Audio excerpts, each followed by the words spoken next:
outside the federal government. With journalists dissecting what's being told, tuning for insights that you can trust. Are we building monuments? I ask this question. I've been asking because I am a taxpayer in university. So many government facilities, so many projects that were built and commissioned that are under lock and key, and it's terrible. So grab your seat and lend us your ear for great analysis. The big stories awaits. Don't be late. Every Sunday evening from 6:05 to 7 p.m.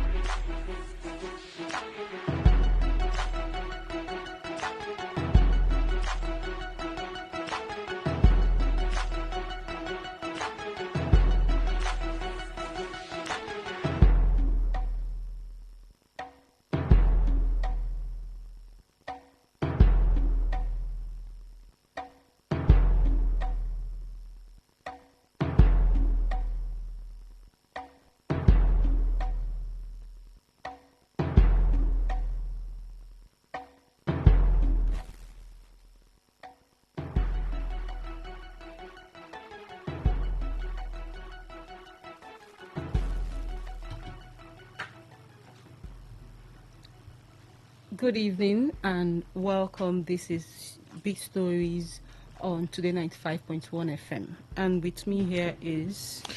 Priya Izogo, yeah. We also have one of us here. She's observing for now. Let her observe. Okay.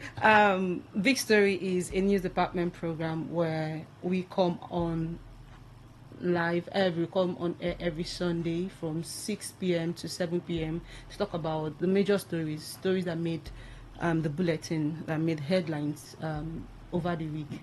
On Monday, a Niger Delta rights activist, Anne Ankyo Briggs, has insisted that Rivers people deserve to know the terms of agreement between Governor Siminalayi Fubara and President Bola Tinubu before the 6-month emergency rule ended in the state.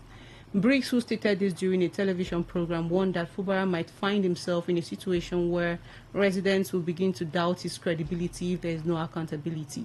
The activist also joined the call for the former sole administrator of the state, Ibokete Ibas, to render an account of the 6 months he spent managing the affairs of the state. According to her, the state funds spent during the emergency rule belong to the people of the state. Priya? Yeah. This last paragraph, she said, the state funds spent during the emergency rule belong to the people of the state and should be accounted for. What do you make of this? Do you think he can or he will want to account for it? First of all, Rivers people did not vote for Ibokete Ibas. Is accountable to the president that appointed him. That's the very first thing. Then, secondly, looking at the current situation, state of emergency is that's why people will not like it. It's more like the last decision the head of state will make if you're in a very critical position. It should not be the first decision you will make. It is the last, because at that particular time, it's more like you're suspending the constitution. So if you want to talk about accountability, it will be very difficult for you to account for that particular period. That's why nobody is happy. Even the president knows that after the 6 months, he needs to call off the suspension of duly elected leaders of Rivers State. So for me, I think it's difficult for you to call Ibas or Rivers people to demand accountability from Ibas, except the president who wants to clear, because right now the president is in a very bad light concerning the emergency rule in Rivers State. So are you saying Rivers people cannot do anything? They can't. First of all, they did not call for the emergency rule. It's an emergency rule. Emergency. I mean, I'm talking about what have been spent. A lot That's of money the point. was You spent. can't. Like the House of Assembly can actually scrutinize the governor. These are both elected assembly and executive. Okay, so because we voted for the president, can we also tell the president or ask the president to ask Ibokete Ibas? Yeah, I think there have been several petitions against Ibokete Ibas. I think we can actually write to the National Assembly, not the Rivers State. There was another committee that was created for Rivers State emergency rule. The both committee headed by the head of the leader of the assembly, both the House of Rep and Senate, they headed that committee. So we can basically write to the National Assembly, but to ask to demand from Ibas, basically we can't question him. You did not vote for him. The House of Assembly is even difficult legally for them to ask anything from a bus, but for conscience sake and for that of the president, because he'll be calling for re-election 2027, maybe he can decide to say, okay, let me ensure Rivers that I'm transparent, because he even summoned the sole administrator immediately left office. He summoned him to Asorok. We did not know the conversation possibly they had at the villa. Also at that meeting, we heard the Minister for Finance was also there. We saw pictures of also the chairman of EFCC, so we don't know possibly what might play out behind the scenes. But I think the president is entitled now. He's acting as the head of state, the commander-in-chief of the armed forces, because what led to the state of emergency was actually security threats. We saw explosion that particular day, according to the president, before he talked about the political impasse in Rivers State. It was basically the issue of insecurity, where pipelines were actually destroyed that particular day before the announcement came. So for me, I think it's something Rivers people, it's a bitter pill Rivers people have to swallow, because they let it deteriorate to this extent. When I mean Rivers people, I mean the Rivers State House of Assembly. They are the representative of the Rivers people. The governor of the state is a representative of the Rivers people. So if they let themselves get to this extent, including the Minister of the FCT, he's, according to federal character, he's representing Rivers State at the Federal Executive Council. So he's also a representative of Rivers State. So I think these three very important offices, they need to ask themselves very, very important question. Look into the mirror, ask themselves, is it worth it? And the whole process, is it worth it? I think that's the question I think they really need to ask, because right now, to be very, very sincere, Rivers people have lost. That's taken us some couple of years backward. Okay, so about the revealing of the terms of agreement, do you think we need to know what the terms of agreements are? Rivers people did not even ask what caused the problem in the first place before you talk about terms of agreement. Let's go back to the beginning. Did we even know what resulted to the problem? Yes, the FCT minister said something about structure. He didn't even give much details on the structure. And also the governor did not also so elaborate. he never elaborated anything. He never said anything tangible that you hold hand and say, oh, the president did this, the former governor did this, the former governor did that. He only said they want my red pen. It was basically wise saying and some indirect words and all. We did not get a clear statement from the governor of the state. So for us to come out and talk about the terms of agreement when they called off the state of emergency, let's start from the beginning. What led to this crisis? Is it about financial issues? Is it about political structure? If it is political structure, why would you use your political party issues to affect the entire Rivers State? Every Rivers person does not belong to the People's Democratic Party or the APC. So you cannot use your private and political issue, because it's more like a social club, political party. So you not use your political party structure and issues and disturb the entire state. So for me, I think it's a very big issue. Rivers people, bitter pill, I would say again, for Rivers people to swallow, because at the end of the day, it took us many years backward. A lot of progress have been done over the years. It took us backward. You could look at sanitation policies, zero. You could look at infrastructure that was actually going across the states. We all paused. So, end of the day, who lost? It's the Rivers people. So, a very bitter pill for and there was Rivers nothing to we would have done differently. Nothing. Basically, the president made his decision. And to be fair to the president, too, there was a point in time the Rivers State did not have a budget, according to the judgment of the Supreme Court. The judgment of the Supreme Court stated clearly that there was no government in Rivers State. It was clear. There was no government in Rivers State. A very big statement.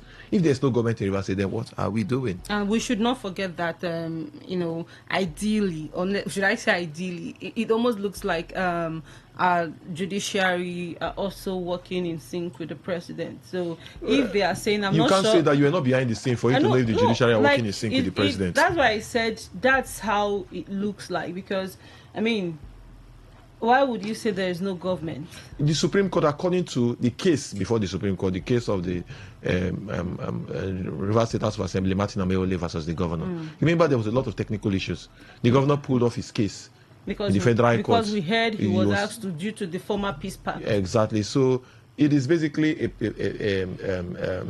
political solution they tried, but it seems like the side of the minister, they continued the case, and they continued the case, they got results.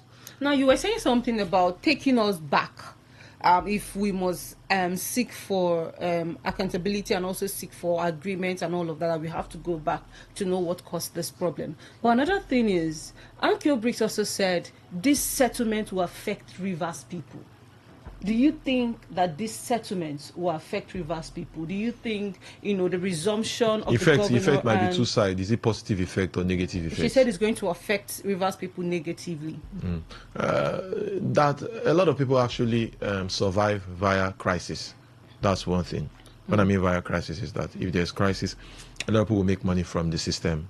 That's on one angle. Then the other angle, a lot of people will say, to be fair to the entire system, even Rivers people look in the mirror.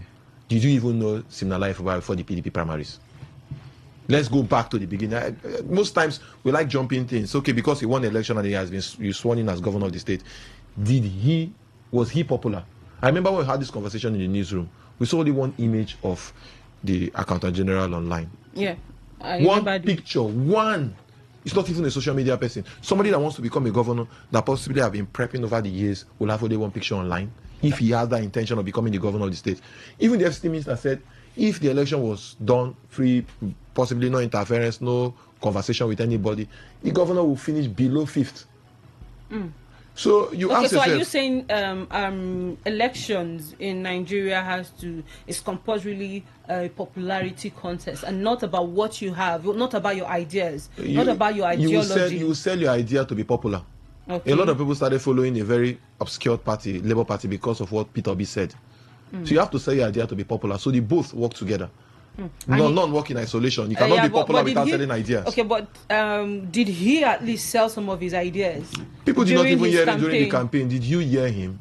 It was basically 1-2 minutes. I'm putting it directly to really short memory. So it is very clear that then a lot of people started hearing from the governor immediately after the crisis. Okay. Yeah, it wasn't that. It's not a vocal person. It's a private person. So it's even difficult for you to pick words from the governor. So for me, I will say, did you even vote for him? Let's be fair. There was even voter party that particular day. How many people came out to vote? Then for Rivers people to come out and you want to demand that Rivers people not be carried along. After we saw some of the things he started doing, I felt like, okay, Rivers people accepted. At first it was more like, oh, the former governor was bringing in his protege. The former governor is trying to impose someone on us. And then I feel to an extent he showed Rivers people some level of capacity to an extent, and then anyway, that's politics for you. I mean, everybody, we all need to be ready for whatever is coming. I pray it doesn't affect us. We are all praying for peace, and I feel I would always pray and wish that both the Rivers State House of Assembly and the governor would agree to work together. And a lot of people are even, if you go on social media today, that's why I feel the biggest problem we have in Rivers State is the social media and dogs of the politicians. And they are going online. We were hearing this person invited this person did not invite this person to this person was not here. Yes, exactly. I saw that. It's crazy, and you ask yourself, do these people really want peace? Because people feast on crisis. We know how this crisis brought a lot of youths, out there to, a lot of them gained from it, but we don't want crisis. I mean, show us what you have. So still on Monday, legal practitioner and chieftain of the African Democratic Congress, ADC, Kenneth Okonkwo, says Rivers State Governor Siminalayi Fubara risks having his constitutionally guaranteed 4-year tenure cut short by 6 months if he leaves office on May 29, 2027. Okonkwo's remarks came in response to the 6-month emergency rule declared by President Bola Tinubu, during which Governor Fubara was temporarily removed from office and retired naval officer Ibokete Ibas was appointed as administrator to oversee the affairs of the state. According to Okonkwo, Governor Fubara has a legal right to seek redress in court to reclaim the 6 months lost during emergency period, arguing that the time should be added to his tenure to ensure compliance with constitutional provision. Should he seek redress? We all know even the body language of the governor did not even push for the case of his suspension during the 6 months. He said the president even helped him.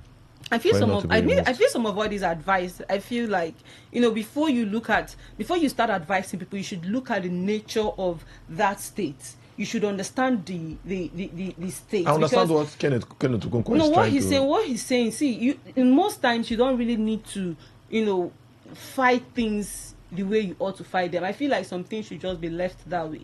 Because seeking redress, who are you going to seek the redress from? See, that's the problem. First of all, for you taking case to court is not a problem. I think that's one big mentality Nigerians have. If you are going to court, that means these Not people are police, enemies. they win, Abi. You see yourself as enemies. I think issue of courts is about when two people have conflicts and they cannot, or they seek interpretation. They seek interpretation of the law. They want to test the law. So it doesn't mean you both of you are enemies. There was a point in time when there was a CBN rule in Nigeria. The governors tested the law. They asked the Supreme Court, "Can you give a judgment? Let us be clear if the president have the right to do what he did." And the CBN governor also had the right to do what he did. So it's about seeking interpretation. The governor could actually seek legal interpretation. Is it? How do you think he has the right? The point is, he has the right. That's what he's saying. It's so not what the governor should do. Do you think he should? Because he's saying that he should do it. That he should seek redress. First of all, it's about. Do you think he should, for the sake of peace in the state and for developmental reasons? That's the point. Now it still boils down to the governor. It's his decision to make. As a journalist, should he? It's not about me. First of all, I'll go back again to it. It's not about me. It's about the governor seeking interpretation. But if I'm the governor, I may think differently. But I'm not the governor. But if I'm in the position of the governor, I'll look at the situation. What led to this crisis? How can we move forward? With the body language of the governor, he said he's not even interested in going back to the office when we had the suspension. So the body language of the governor is that I'm not even interested. If I leave today, let me leave. If after the 4 years I will not contest re-election, so be it. That's the body language of the governor. It's not a typical politician. He's a retired civil servant, for crying out loud. So maybe I will not think like the governor if I'm a politician. So it's a different ball game. But does he have the right? Yes, we need legal interpretations to some of these lacunas in our system. A typical example, what led to the emergency, if the president has the right to suspend elected leaders. We need the courts to make it clear, even though it is basically going to be academic exercise right now because the governor will be called back. I think the Supreme Court need to make it very clear for future. Judiciary, they like, I don't know, they should forgive me ahead, but they like confusing people. You remember the last time, you remember one time when they were doing status quo ante bellum? Status quo. We were like, I personally, still on this program, I said, please come out and tell us. Because, we all have lawyers who have, they have this love for one party and love for, they might, come out there and also interpret it to favor them and the party that they are supporting. But we are saying, you that gave this judgment or the ruling, please come out and tell us what you mean. Status quo ante bellum. Is it after the war that the war before the war that we are seeing now? Because you can't tell them to go back. So I feel like seeking interpretation might be good, not just for the governor, but also for Rivers people. For the future. You understand? For other governors. And then now, why I feel like sometimes the court is they always try to be very careful is because some of their rulings are also what people use, for future references. It becomes law. Exactly. Any decision of the Supreme Court becomes law. Exactly. So now they try to be very careful to avoid shooting themselves. I feel that's what it is. So I'm not a lawyer. For me, I think if it's about seeking interpretation, yes, the governor has the right to seek interpretation. Yes. To know possibly if he can if he can extend his time in office. But with the body language of the governor, I don't think he's interested. The body language of the president, he wants to contest re-election. But if you look at the governor, does it look like someone that wants to contest election? So we should be reading body language from now. It's not about reading body language. Direct statement from the governor. He said if he has his way, he's even looking better when he left office. If he has his way, he will not want to go back. It's not about body language here. Go back to office. Okay. Priya, I want to see your body language on this other story. The presidency, still on Monday, the presidency has dismissed claims by former Kaduna State Governor Nasir El-Rufai that President Bola Tinubu is seeking to make himself a life president, insisting that the president has no plan to remain in office beyond 2031 if re-elected. El-Rufai had over the weekend urged former Vice President Atiku Abubakar to rally Nigerians against President Tinubu in 2027, alleging that the current administration is centralizing power instead of devolving it to the lower levels. Reacting in a statement, the presidential spokesperson Bayo Onanuga described El-Rufai's remark as unfounded claims and speculations. Onanuga noted that President Tinubu's popularity remains strong, especially in the north, citing the reception he received in Kaduna last week Friday. The presidency further dismissed El-Rufai's suggestion of a plan for tenure elongation as baseless and absurd. Priye, see, I think what he's just saying, they are just mere claims. He wants to remain there for life or whatever. Well, my question is, do you think Atiku is the right person to mobilize Nigerians against President Tinubu? As a journalist, I'm not saying you should, discriminate or criticize one against the other person. I just want you to look at it. Don't you think we have better options in the coalition party? First of all, mobilizing doesn't mean you will contest election. No, Let's get that clear. No, that's not what I'm saying. What I mean is he the right? I'm talking about. That's the point. Will you come? If you come and talk to me about certain things, I would agree. But there are some persons that will come and talk to me about some things that I will not even want. I say, if this person go be part of the people who go do the power play, I shouldn't even get myself involved. So do you think he should be the right person? I'm just saying that I'm not saying he's right. First of all, wrong. according to the coalition, everybody is the people that came up to create the coalition. They're all leaders. But Erufai said Atiku should. We all know the Nigerian system. The Nigerian system works with seniority most times. So they respect the elders in the room. So and you don't believe that we have elders that are. If the president, if the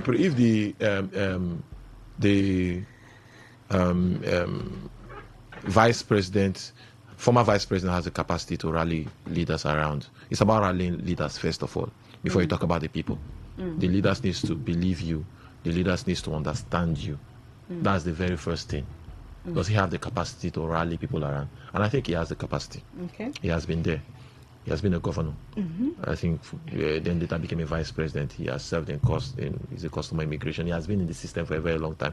So he's a person that understands the dynamics of Nigeria. Can we put the leaders aside now, and let's say we want Atiku to come out and be at the forefront to talk to Nigerians in one way, not like door-to-door campaign or anything. Bola Tinubu was on the forefront for President Muhammadu Buhari, but he did not become president or vice president during that election. I'm not talking about who will lead. I'm talking about then when he was at the forefront, people had a lot of good things to say about him. It's just like Adams Oshomole. At the time, people had, you were talking about a former union leader. You were talking about, he had things you could say. I'm talking about. And you think people don't have good things to say about Atiku Abubakar? I did not say he does not have anything. But I'm asking you. That's why I'm telling you now. Atiku Abubakar has been a vice president in the country. He has led the economy of this country. A lot of people say positive things about him. And do not forget some of the books that. That's why I'm coming to that. Wrote. I'm coming to that. Yes, he was part of the economic team. He was part of the people that actually brought some smart heads into Nigerian government during the 1999-2003, if my memory serves me right. The likes of Erufai, the likes of Ngozi Okonjo-Iweala, he convinced the president to bring them into the country because he was the head of the economic team as a vice president. So looking at some other options, some will say he has the brain to be president. Some others will look at the issue of corruption after some couple of years. He was involved in some issues that leads to corruption. Same with even the current president. A lot of people will talk about, he owns this business in Lagos, he owns that business in Lagos. Yes, people will say things, but does he have some positive side of his political career? Yes, he has rallied around a lot of people. He has made friends across board. For you to win the FCT minister during that primaries, it means he says a lot about his person. Because at that particular time, everybody saw that Nyesom Wike was quite popular even at the convention ground. But he find a way to win because he always makes friends. So if the Atiku Abubakar can rally people around for the opposition, so be it. We also had meeting of the former president of Nigeria, Goodluck Jonathan, having a meeting with the chairman of the ADC. So we don't know what possibly might be playing on the ground. We saw the wedding ceremony of Rotimi Amechi and son yesterday. We saw the former first lady, Patient Jonathan. She was at that particular wedding. This was what led to the crisis in Rivers State, their relationship, when it got bad in 2013. So if you come back, you look back and you will say a lot of things possibly is playing on the ground. So we don't actually know. But all we know is that I think the opposition, possibly they are cooking up something. Just the way the president too is arranging himself too for power. But when it comes to the northern bloc, it's very difficult for you to call. Because they know how to play politics. No matter how sour the relationship is between Tinubu and the former vice president, Atiku Abubakar, you will not even see Kashim Shettima, one of his lieutenants, the vice president. You will not see the likes of the NSA to the president insult the vice president. Just the way the vice president too, they can even be in the same room. That's how they play politics in the north. So you will not understand their body language till the last day. The last day they make decision that possibly may flip the coin either in favor of the president or against the president. So it's something that can actually happen. So right now, I think the president all he needs to do is to basically galvanize support for his northern base, because the last election he won because he had popularity in the north. Most of the states in the south, like southeastern part of the country, he lost most of the states. South of the country, he barely won Rivers State and which other state? I think just Rivers State. Barely? Yeah, he struggled now because that election is still under a lot of intense controversy when it comes to the votes in Obiakpa and some other local government area. And it was quite close between himself and that of Peter Obi. But if you look at other states, the likes of Cross River, Akwa Ibom, Delta, Edo, you go to Southeast, difficult for you to call the state for the president. You go to Southwest. Southwest, he lost Lagos State, his state. He lost Osun State to Atiku Abubakar. He lost, yes, these are the states he lost in Southwest. He won 4 and lost 2. Southeast, he lost all, the 5 states. South, he was able, I think he won 1 or 2. So most of his vote he got from the North. So if the North are not comfortable with you, and we are looking at the political drama, there may be a good Lord Jonathan on the table that possibly might also wrestle votes with you from the southern part of the country. There's also a Peter Obi in that same bracket. From Southeast. So if Atiku Abubakar becomes the sole candidate of the North, don't you think it's an easy play for him? These are questions people will need to ask. True. 19 states. So for me, I think the cards will be played.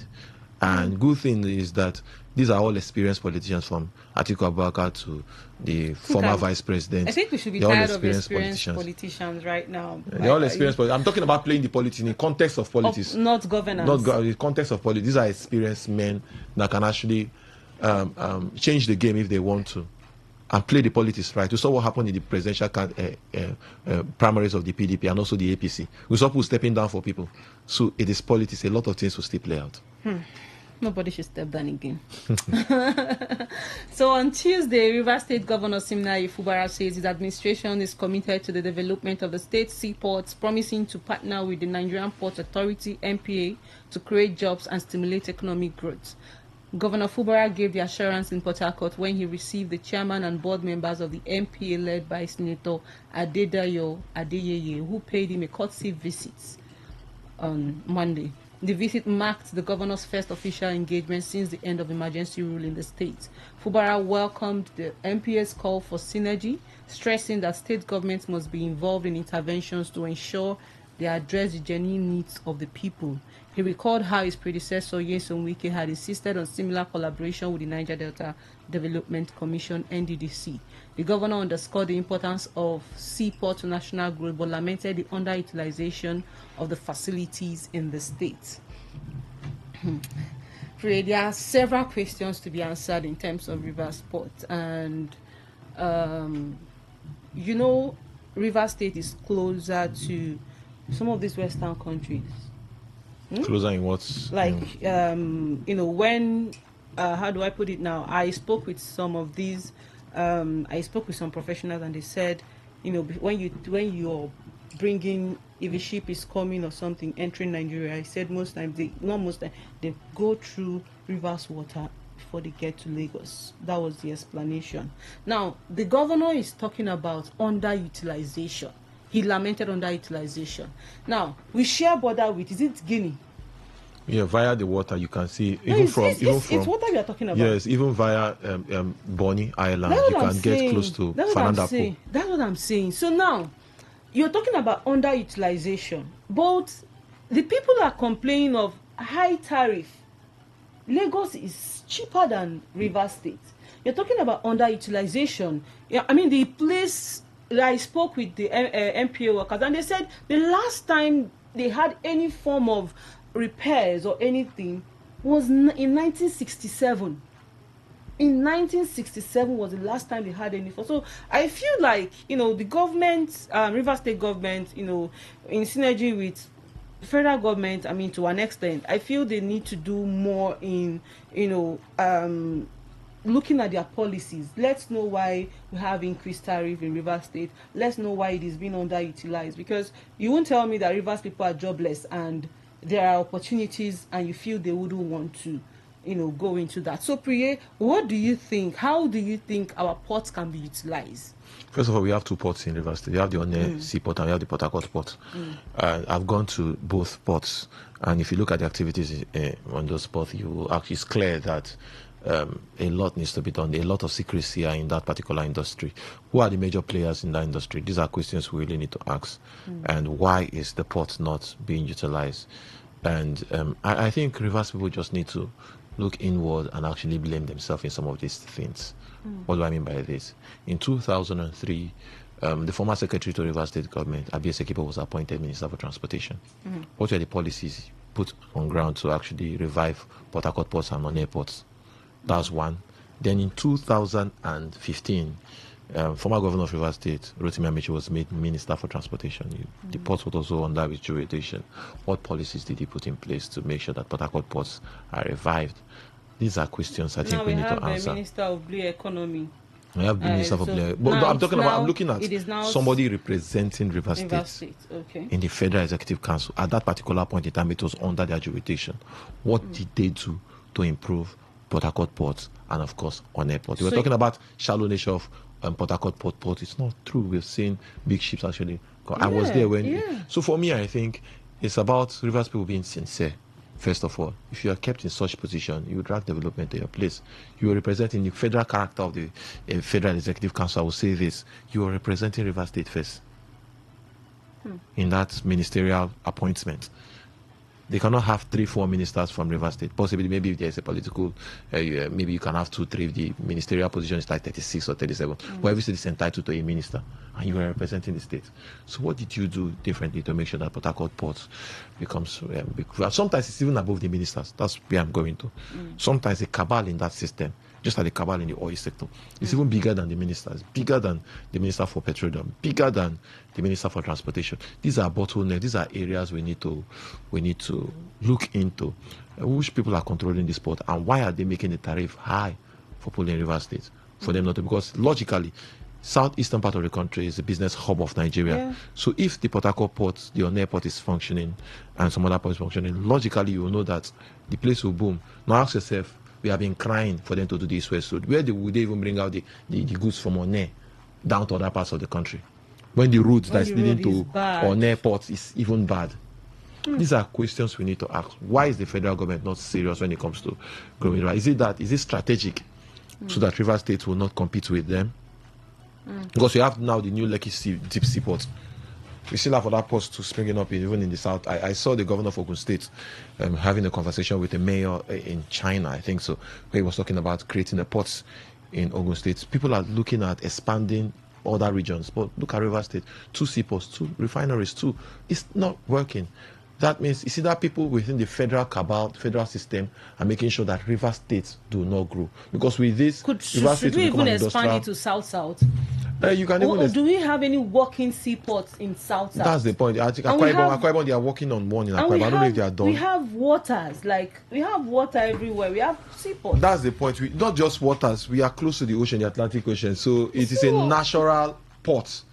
You understand? But the issue, that's why I said, is it about people fighting Rivers State so that the entire hub will be Lagos?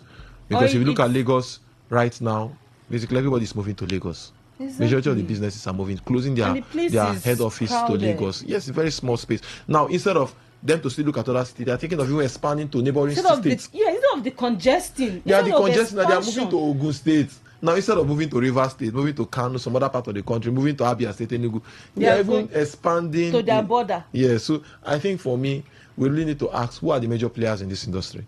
Why do they want Port Harcourt Seaport to work? Why do they want other infrastructure in Rivers State to work? These are questions we need to ask. Why are our people against our development? Because I feel like majority of our politicians who have made it to the national level, they only bothered about politicking.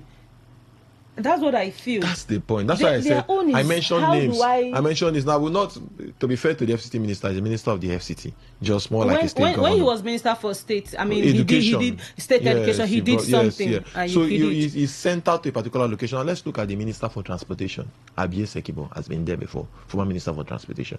Rotimi Amechi has been there before. And for Rotimi Amechi, he was even critical to the election of the president then. So he was more of a major stakeholder. He was one of the founding members of the APC. So he's an important person when it comes to decision making in that particular government. So why is it that the cabal there? Because there was a point in time he even sacked the head of NPA. He had the back and forth with her that she was fired. So is it that there's a lot of bottleneck when it comes to making decisions concerning our seaports? So if there is that kind of issue, then they need to come out plain so we can solve these issues. If not, Lagos will be booming, Lagos will be expanding, there will be a lot of hold up in Lagos, and cities like Rivers State will be still quiet. Wow. It's well. So on Wednesday, the president of the Trade Union Congress, Festus Osifo, dismissed claims that Nigeria's state-owned refineries never worked. Osifo, who made this known during a televised interview, said his view followed a 20 years experience as an engineer. The TUC chairman explained that the problem was not inactivity but inefficiency. However, Osifo clarified that the country's refineries were shut because they were operating at a loss. Do you agree with Osifo? Pray. Anything owned by government will always run into a loss. It's a natural thing in Nigerian system. Anything owned by government, it becomes everybody's goods. And you know when community trains goods, they go will die of starvation. So it's logical. If you think that the refinery will work with the current Nigerian system, you know that possibly you're in fool's paradise because it's very difficult. That's why a lot of people are talking about privatization of the refinery, selling the refinery to private individuals. Look at the Dangote refinery. It's working, it's growing. Even though they're having some labor issues with some labor outfit, but you can see that they are actually growing. But look at the routine maintenance, the upward maintenance, different kind of maintenance they have named the Port Harcourt refinery, but it's still not working. You look at other refineries, the one in Kaduna, the one in Warri, they are still not working. That means government are not good managers. So it's preferable you sell the refinery if you know you can't manage the refinery. So you want privatization exactly. of government facilities? Yes, but Nigerian government needs to have shares. A typical example, Rivers State, that's also maybe not a larger share, but they need to have share at least. When it comes to decision making, they should be part of it. Rivers State government too. Typical example, the Port Harcourt refinery, they should also have shares. They should know what is happening in the refinery in Rivers State. These are areas I think, if it's done, they will see a proper, the refinery will function properly. But if we don't do that, we expect federal government, they will make political appointment, people that will head the refinery, and you expect the place to grow. Possibly we are deceiving ourselves. Oh. I pray we stop the deceit. Okay, still on Wednesday, the director of a non-profit civic hub of change makers committed to the promotion of democratic governance, human rights, and civic engagement, Yaga Africa, Samson Itodo, says Nigeria needs an individual with unblemished character as the national chairman of the Independent National Electoral Commission, INEC. Itodo said anyone who would succeed the incumbent national chairman Mahmoud Yakubu should have no political affiliation and be courageous to do the lawful thing no matter whose ox is gored. The Yaga Africa leader who said this during a television program also noted that the remarkable reforms recorded by INEC had been dampened by electoral fraud. Pray, is it possible to have an independent body as the name implies? It is possible. Have you envisioned INEC? It is possible to be INEC. It is possible with constitutional review. We really need to look at our constitution. That's why I'm happy with the whole issue of review of our constitution, amendment of our constitution that's ongoing right now. I don't know if they will actually work on the Electoral Act, but I think it should be the critical part of their conversation right now. I saw a particular event within the week that the Deputy House of Reps Speaker actually shared that event. And the Secretary to the Federal Government, SGF, Akume, and then that event is about the constitutional review. I think if we can review our constitution, how do we appoint our INEC chairman for him to be independent? You could have somebody with a very, very unblemished character, according to what you said. But if you're going into a system where somebody appointed you, it's more like it's difficult for you to say So who will appoint?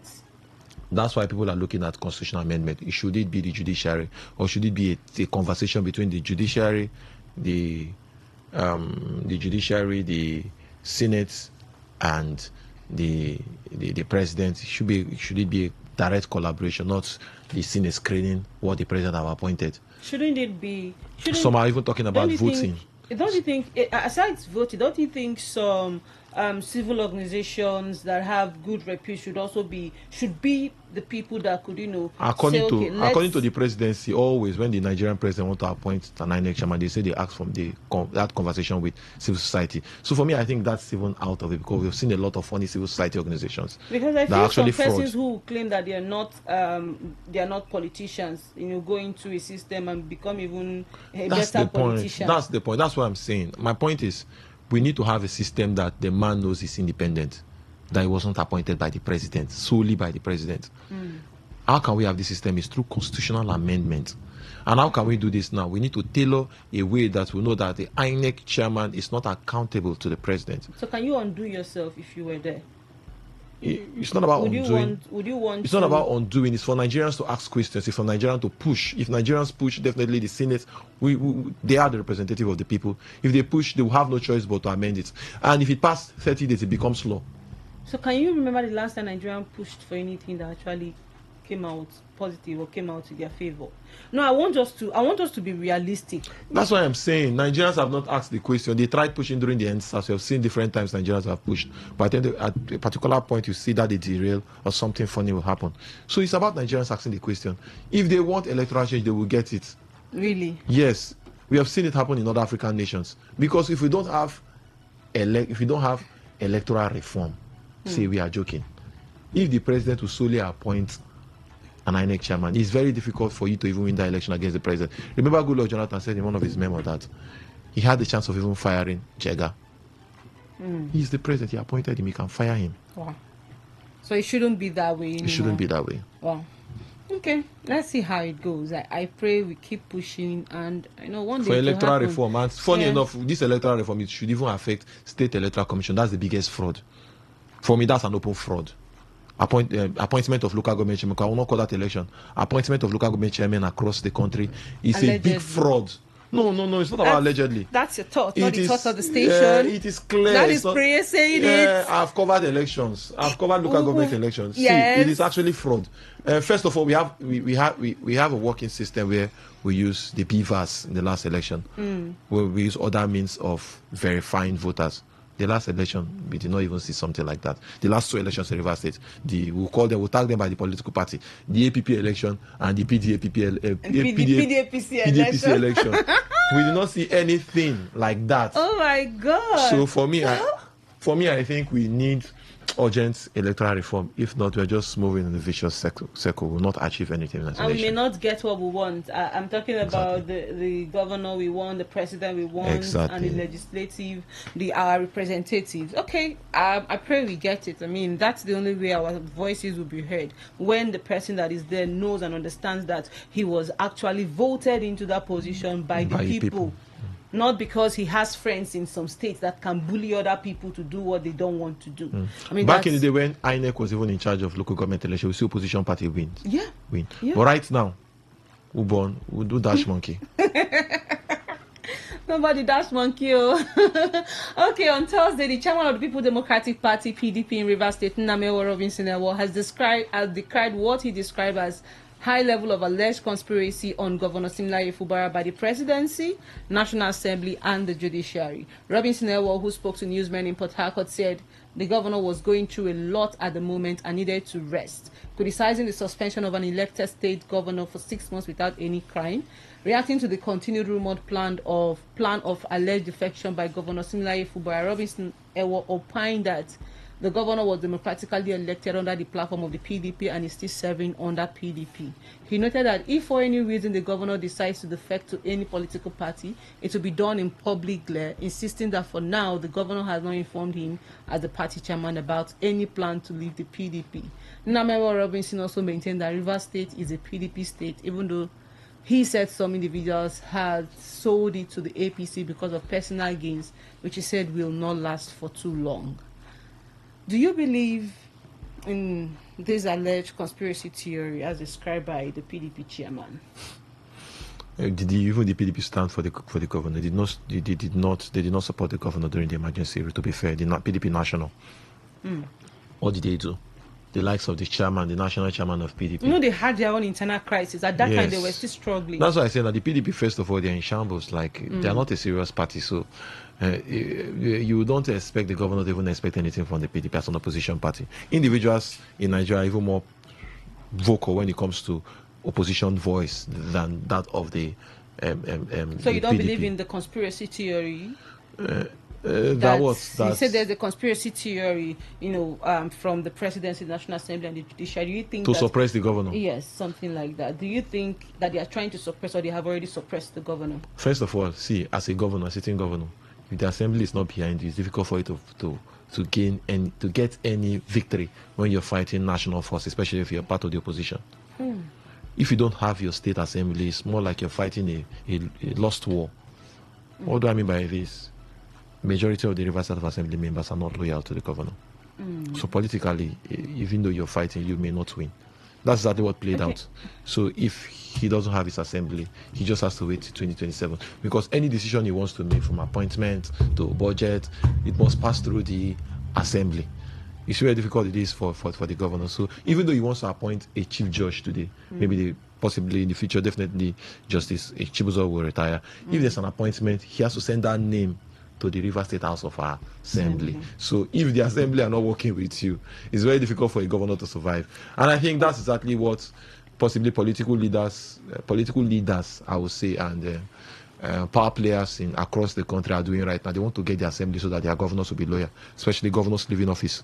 If they have the assembly is loyal to the former governor, it's difficult for the new governor in a local palace to do PIM. All right. Okay. So can we quickly just talk about the course marshal of the Federal Road Safety Corps, Shehu Mohammed, says arming road safety operative may be the only way to enforce traffic laws effectively so that they go to shoot person. Nigerian highways. So like, I don't even need to read every other thing. Are they not thing. working with the police? Even with the way they are working right now, with how violent they are.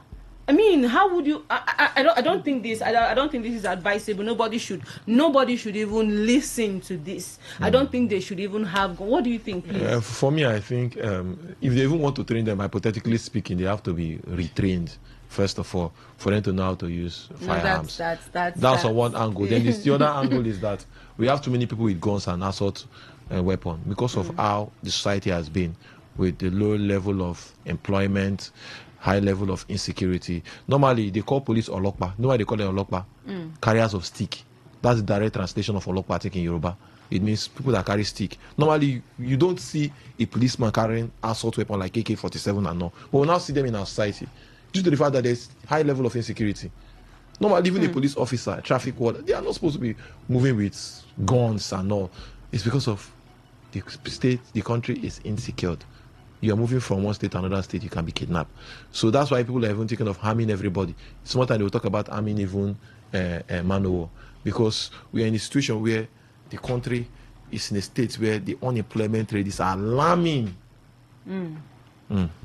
Okay, thank you very much. And this brings us to the end of Big Stories. Our Big Stories every Sunday from 6 to 7 p.m. And here with me, we discussed it together, was Priya Izogo. And I'm Sandra Kenneth. Thank you so much. Thank you, Rivers people.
Today 95.1 FM, voice of the people. Yes, thank you so much for staying right here with us. It's a beautiful Sunday evening, Sunday, September 28, 2025. But right before we jump into a doctor in the house, I have a special guest here in the studio, special performance, and then, of course, a message. My name is Queen Chima. I have joining me here in the studio, Martins Jr. How are you doing? Good evening, Martins. Good evening. It's good to have you. How's your Sunday been? Wonderful. Oh, great. You can hear yourself, right? You can hear yourself clearly. All right, great. Martins is a gospel artist. Yes. How was Sunday service? Did you sing today? No, I didn't. You didn't? No, I didn't. But you worshipped. Sure. Okay, so why didn't you sing? I mean, someone would just expect that every gospel artist should be a member of the choir if you went to church. Okay, I was performing somewhere. Okay, I had a performance that I had to attend. Oh, all right. Okay. Amazing. All right, so we'll just go right into it. Sorry? We'll just go right into it, your performance. And of course, I know that some people are going to call in to the show. It's a 5-minute show and talk about what it is. Martins wants you to hear his sound so you can support his work. Know what his sound is like, what his music is like, and show him all the support that you can show him. And that's it. Can you hear your instrumental? All right. Yeah.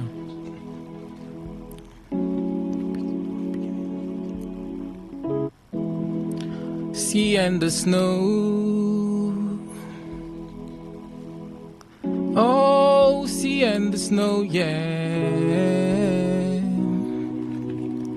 I could dance in the sea and the snow to tell about your great love, Jesus, this mercy and grace you show. And you are beautiful to behold. A spark of your glory escapes your fingertip and became the sun. I could dance in the sea and the snow. This mercy and grace you show, this mercy and grace you show, yeah. And you're beautiful to behold. Jesus, a spark of your glory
you visited the dermatologist and they're possibly you visited a dermatologist. Now, the physician said exposure to these harmful substances could result in severe malformations and in some cases lead to miscarriage if the damage is extensive enough to cause fetal demise.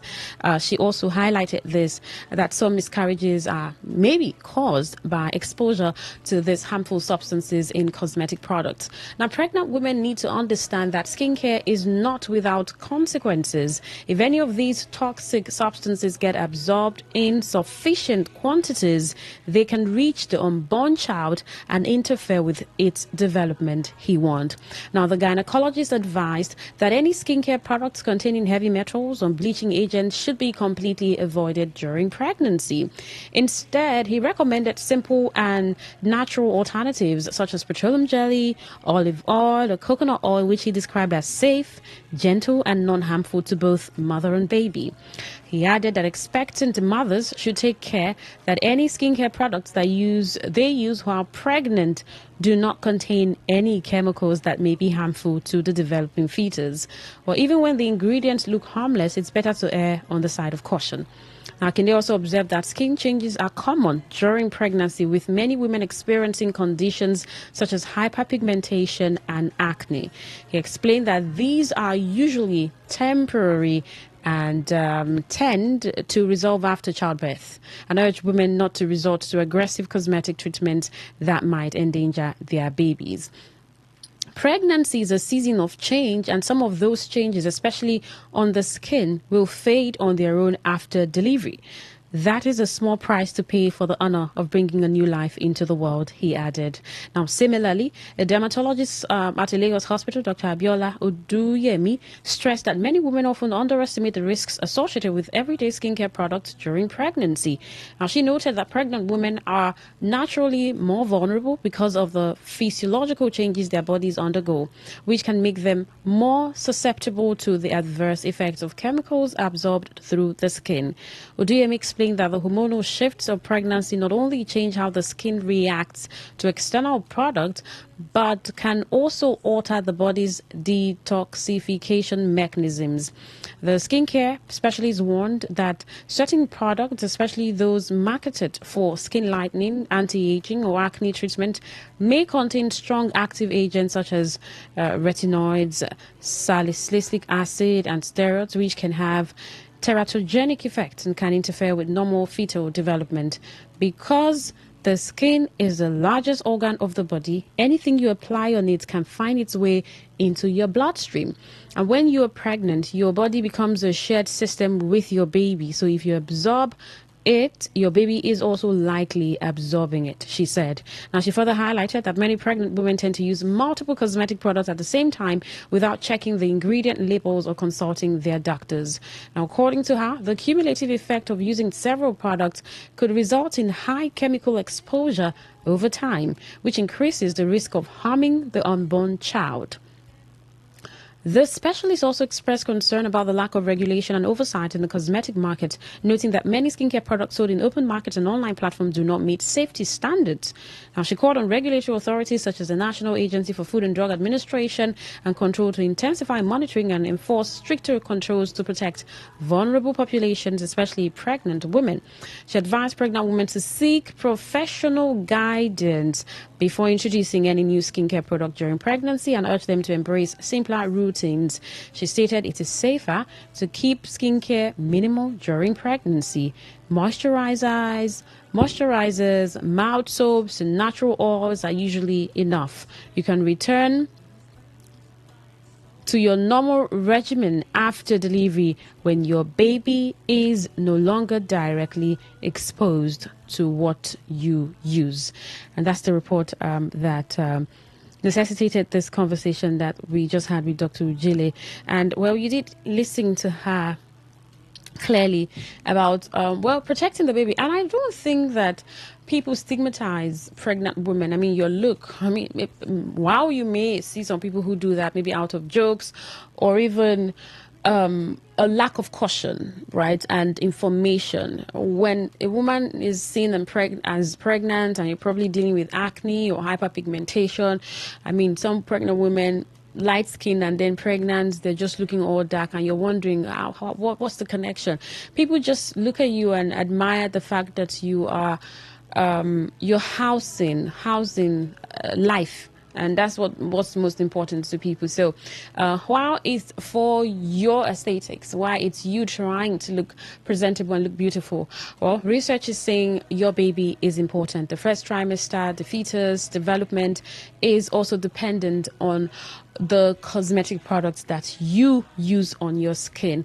So if petroleum jelly, coconut oil, and the others mentioned can be sustained or something that works for your skin, Dr. Jelly says it's a period of 9 months, just like you house that baby or the babies, then it may just be necessary to stay away from some of these cosmetic products, especially products that have certain chemicals that have been mentioned, heavy metals, mercury, lead, products that have hydroquinone, and there's another chemical mentioned. So you want to look at these products, look at them and be sure that whatever you're buying, the lotion or whatever you're buying, does not contain any of these substances. Very important for you and the health of your baby.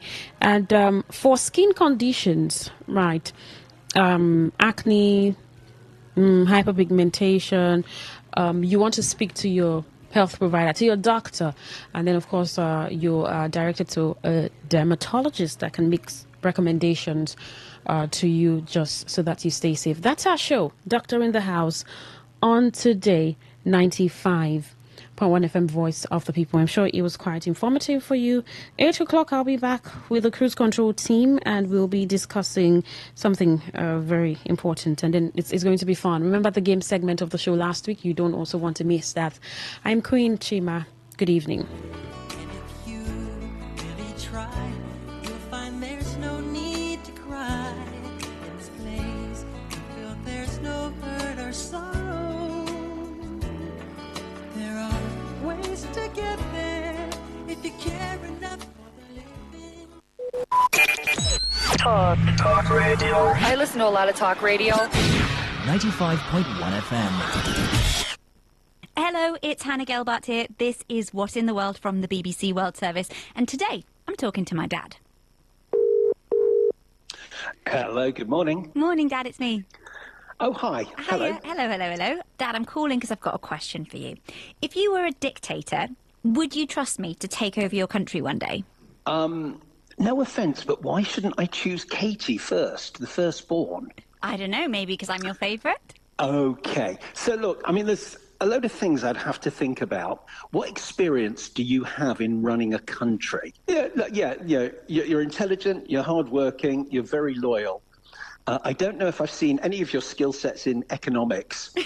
What are you saying? I'm a good saver. And why are we talking about dads handing over power to their daughters? Well, that is what could happen one day in North Korea.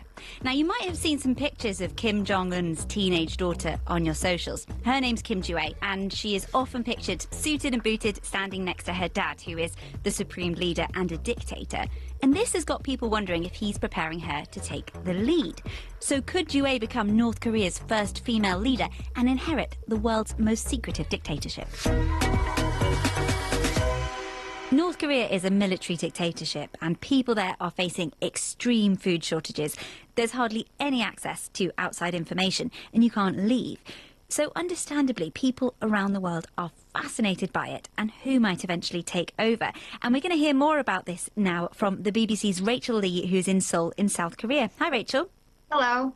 So, first of all, what do we know about Kim Jong-un and his family? Right. So what's interesting about the Kims is that they aren't just about any political family. So they're basically treated like royalty in North Korea. And since 1948, this Kim family, they were the only one who has been ruling the country, which started with Kim Il-sung and then his son Kim Jong-il and now Kim Jong-un. So the regime just teaches these people that the Kims come from a kind of sacred bloodline, almost like a dynasty chosen to lead the nation forever. As for Kim Jong-un's immediate family, he is reportedly married to Ri Sol-ju, and they're believed to have 3 kids, though only one, Kim Ju-ae, has been shown in public. Why is it that we know so little about them? Why is there so much secrecy around this? I mean, well, secrecy is kind of North Korean way of doing things anyways, and Kim Jong-un keeps his kids out of sight partly for safety,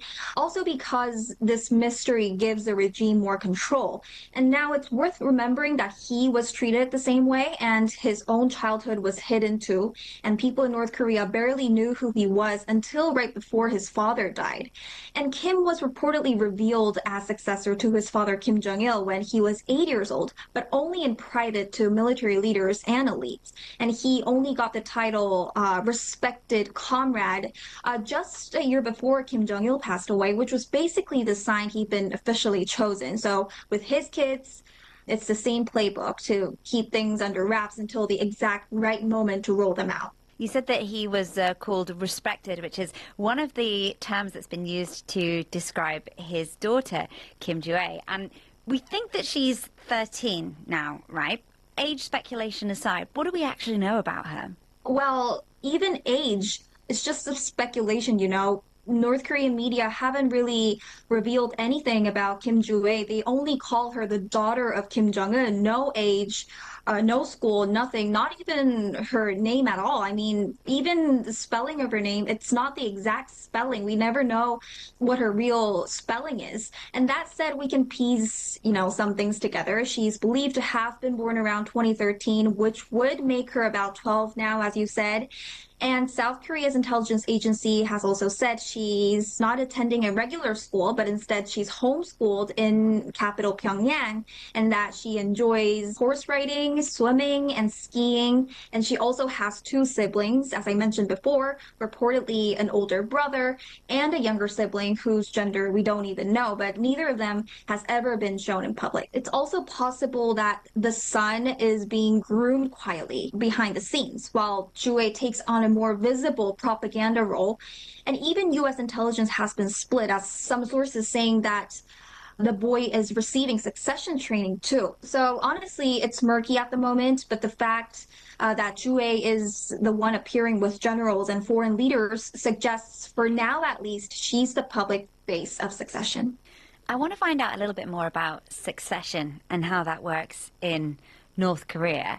Given the previous generations of leaders, how does North Korea usually pick its next leader? Is there an automatic passing of the title? Would it go to the eldest child? Is there a pattern for this? Well, I wouldn't say it's automatic. And people sometimes compare North Korea to a monarchy, but I don't think that's the case. For example, Kim Jong-un wasn't his father's oldest son, so his oldest brother Kim Jong-nam was passed over. So the deciding factor is really who the current leader elevates and how that choice is reinforced through propaganda and loyalty among elites. So succession is less about age or birth order, but it's more about politics and perception. And the leader's chosen heir has to be publicly legitimized as part of the sacred Kim bloodline. And then the regime carefully builds a myth around them with titles, imagery, and some orchestrated public appearances. And is that what we're beginning to see now with Kim Ju-ae?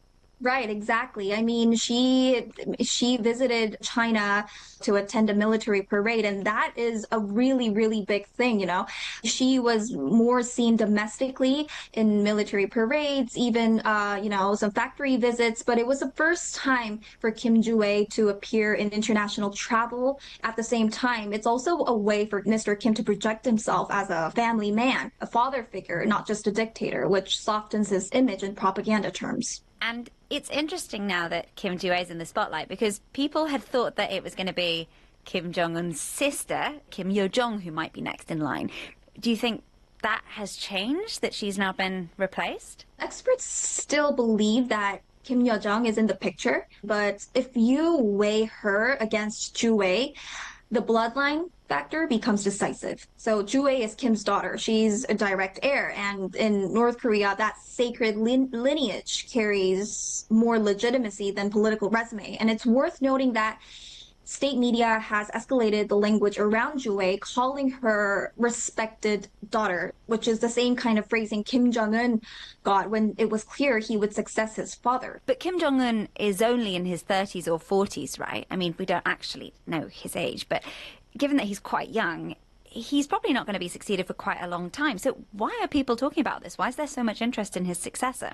Right, so he could easily be in power for, I don't know, maybe for decades. But, there are two reasons people are talking about succession now. So the first one is Kim Jong-un's health.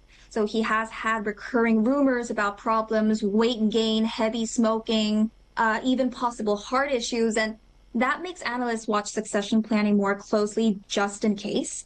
And the second reason is legacy building. Now, so Kim himself only became publicly known as heir about a year before his father died, which left him scrambling to strengthen his power. So he might want Jue's path to be smoother than that by introducing her, building her myth, and making her a familiar figure long before she takes the top job. I think that if there are any further public appearances, they will be followed very, very closely indeed. It's such a fascinating and such a private and secretive topic to delve into. Rachel, thank you. Thank you. That's it for today. Thank you for joining us. I'm Hannah Gelbart. This is What in the World from the BBC World Service.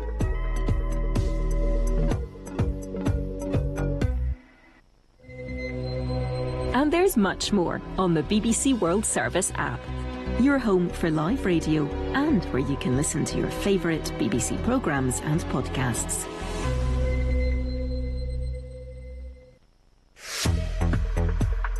Hey, it's Hannah here. Welcome to What in the World, your favourite podcast for all the news, trends and talking points from the BBC World Service. If I asked you, which do you think is bigger, North America or Africa, what would you say? Well, if you went by the map that you probably used in school, you might get it wrong. That's because the Mercator projection, which is a map that's been around for 450 years, distorts size.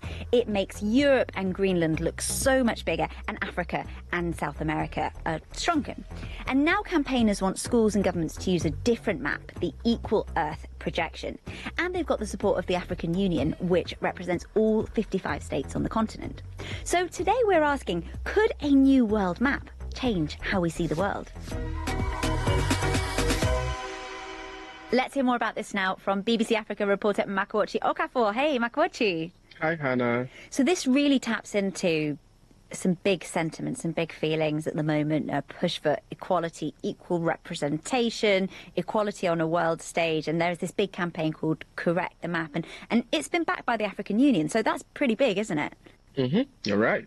This campaign, the Correct the Map campaign, this is not the first time they started it. It's been happening for quite a bit. I do know that there are two organizations, two advocacy groups that have been very loud and have been more like at the forefront of this campaign, and that is the Africa No Filter and the Speak Up Africa group.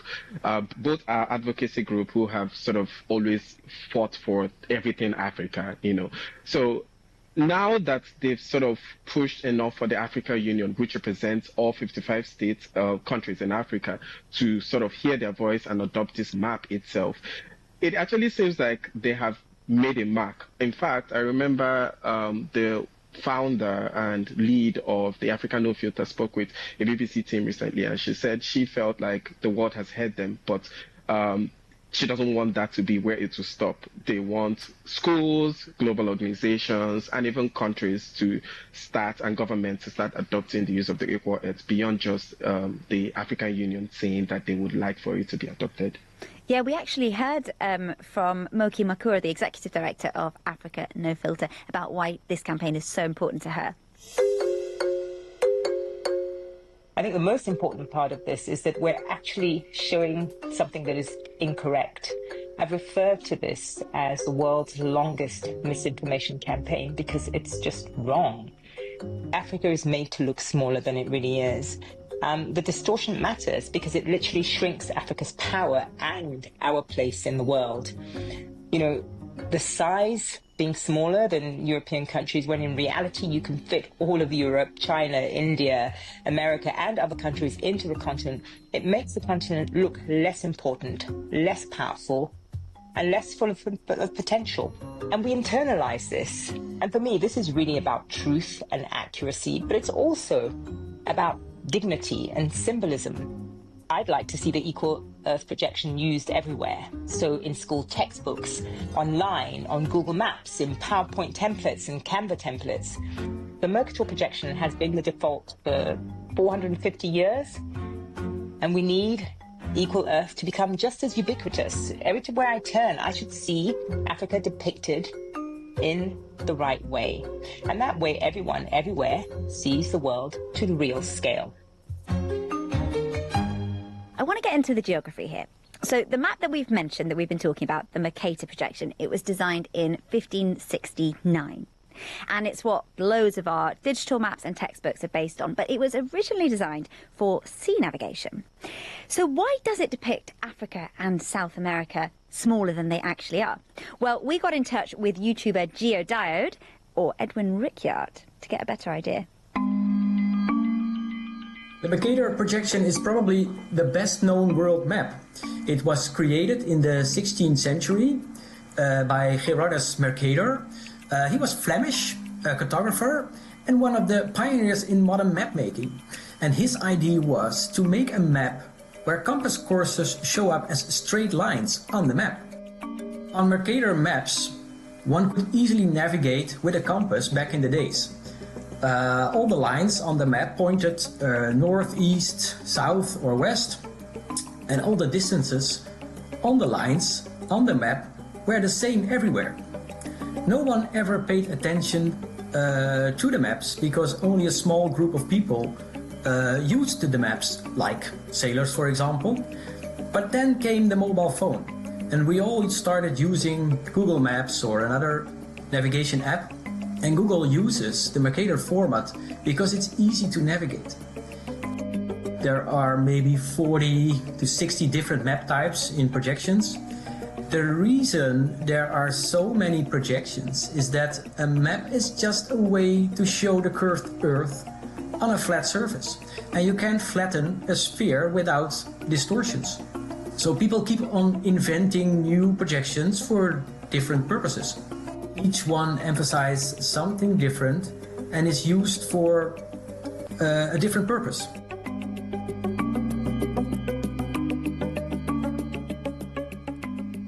So Makawachi, criticism of the Mercator map isn't new. I mean, it is impossible to get something that is round and 3D to lie flat, right? You can't squish an orange down. But why is this issue being raised again now, do you think? Well, the truth is, with the current use and rise of social media and even more like media advancement, it seems like subjects that were sort of little whispers in silos are getting louder and louder, and more people are converging to have these conversations. Things that are felt in smaller groups are now being collected, and voices are sort of being put together globally. So Africa No Filter and Speak Up Africa and even other organizations sort of have utilized social media and the use of new media and even older traditional media models to push and they have to push for their agenda or what they want, and that has totally worked for them. So it's not new, but the current advances in media and technology has sort of helped, bring voices together. Yeah, so there are all these small conversations taking place, but the Correct the Map campaign actually has some really big intentions. I mean, they want schools, governments, and even major international organisations to change the map that they use. Yes, that's exactly what they are asking for. Organizations like the World Bank say they have stopped using the Mercator projection. They have adopted the Winkel triple map, which is not entirely the correct, the equal Earth map, but it sort of addresses most of the concerns that people have used when criticizing the Mercator projection. So the World Bank is huge; it's an international organization, and even National Geographic Society say they also no more use the Mercator projection. They now use the Winkel triple map. What are some of the wider implications of this? What are the wider implications of not using accurate maps or showing Africa as smaller than it really is? Well, I'll give an example. I've heard people say, oh, this tiny country from a specific place. When people say that, both the people who live in those countries or even those who will want to either offer aid or even do projects on the country sort of start thinking of minimizing what they would have offered, or even people who are from those places sort of feel tiny. So you see that it not only affects people's identity and how they feel about themselves, but it actually affects policies that are being made because, visual representation sort of affects perception. Most of the campaigners say it has affected most of the policies made towards Africa and even how Africans feel about themselves. Makwachi, thank you so much for explaining that to us. Thank you, Hannah. That's it for today, and wherever you are in the world and whatever map you might be using, thank you for joining us. I'm Hannah, this is What in the World from the BBC World Service. We'll see you next time. And there's much more on the BBC World Service app. Your home for live radio and where you can listen to your favourite BBC programmes and podcasts. Talk radio. I listen to a lot of talk radio. 95.1 FM. Yeah. Excel wise. Yeah. Your Highness. Yeah. I'll be your champion. Got my heartbeat beating so fast and I can't breathe. You know I can't breathe. Girl, you know I can't breathe. See your fine face, Coca-Cola shape and your highways. You get the overload. Yeah, you got me overload. So, your body turn me on. Anytime I deal with you for like it, your body turn me on. Champion, I be your champion. I make you love me all over again. I be your champion. Girl, I can't lie. I'm into you. Girl, I don't go lie. Ooh, girl, I'm into you. I'm into you.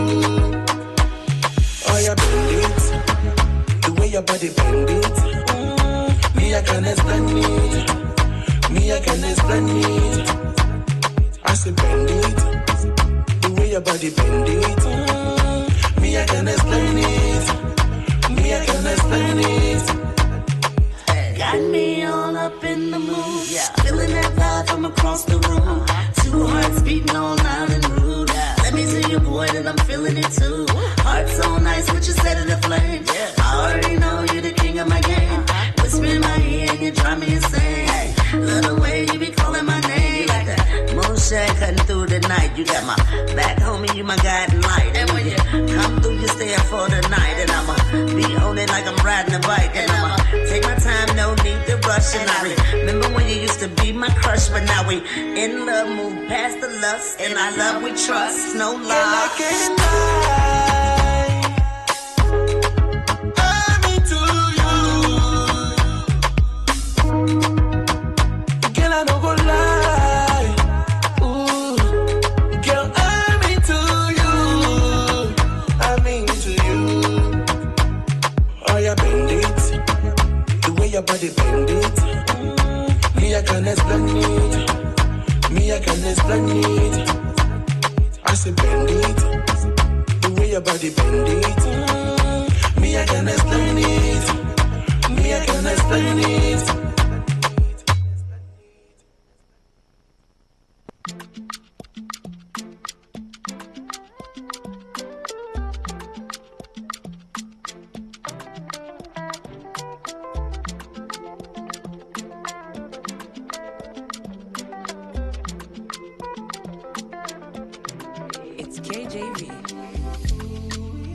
Tell me that you again. After the money and the girls and the fame, I know can't get to my peace of mind. Oh no.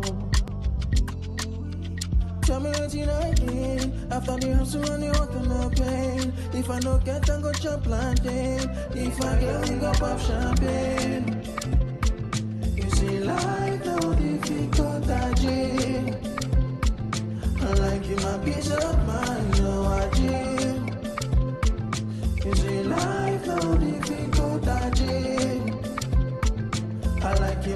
peace of mind. Back then I've been there trying to survive. Think too much and they lose my mind. Even some of my guys, they laugh me on.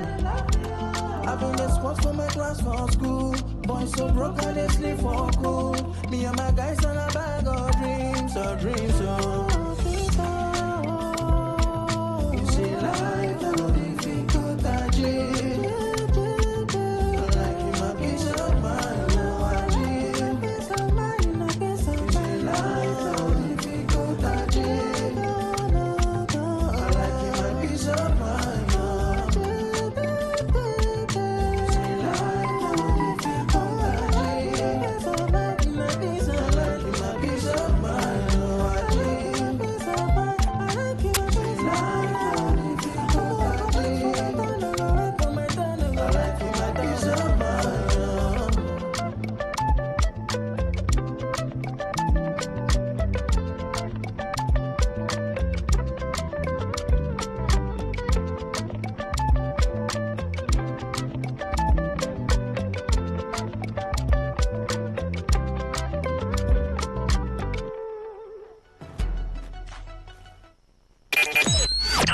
Talk radio. I listen to a lot of talk radio. 95.1 FM.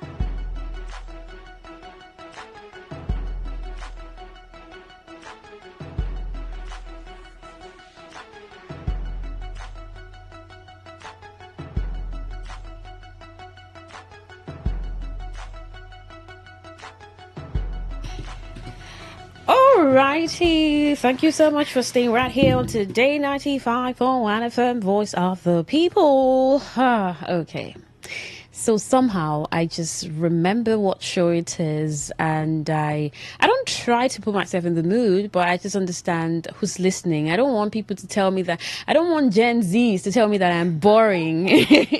Queen, you are damn boring. No, so I feel like I need to put up a show. Put up an energy just to talk to you, my dear young people. See the way I'm sounding old. I don't get it. I don't understand why you keep referring to us as Gen Z. Please. My dear young people. Now, Brandon and the others texted me saying that they're still on their way. Well, thank you so much for joining us on Cruise Control. I have a friend who uses this word. I just want everything to go on cruise control. Once everything is just on cruise control. And I just be looking at him. I say, I mean, this guy doesn't know that that's the name of one of our shows on Today Night. I just want everything to go on cruise control. All right, my name is Queen Chima. Thank you so much for staying here with us on Cruise Control on Today 95.1 FM, Voice of the People. It's exactly 10 minutes past 8, and today's date is what? 28th of September 2025. 30 days of September, April, June, and November. So this day is ending on Tuesday. So Wednesday is 1st of October. Nigeria. And I wish we had a public holiday. Okay. No, you're a radio girl. Now that's you what will I'm come saying. to work. I wish we have a public Miracle holiday. is in the studio. Miracle, how are you doing? Hi guys, I'm doing great. I'm super pumped. Yes, I like the energy. There's this film trending. I think Bisola Ayola did it, just titled Ginger. Oh, Ginger. And I was like, wow, that's a great title for a film. I don't know what it's like. It's showing in the cinemas. I've not seen it. Maybe, because I was thinking about going to the cinemas this week. I was just saying to myself, I think I need to go out and have a cinema feel to watch a film. Maybe I could consider going to watch Ginger and come and gist you on the entertainment show. But how are you doing, Miracle, by the way? I'm doing great.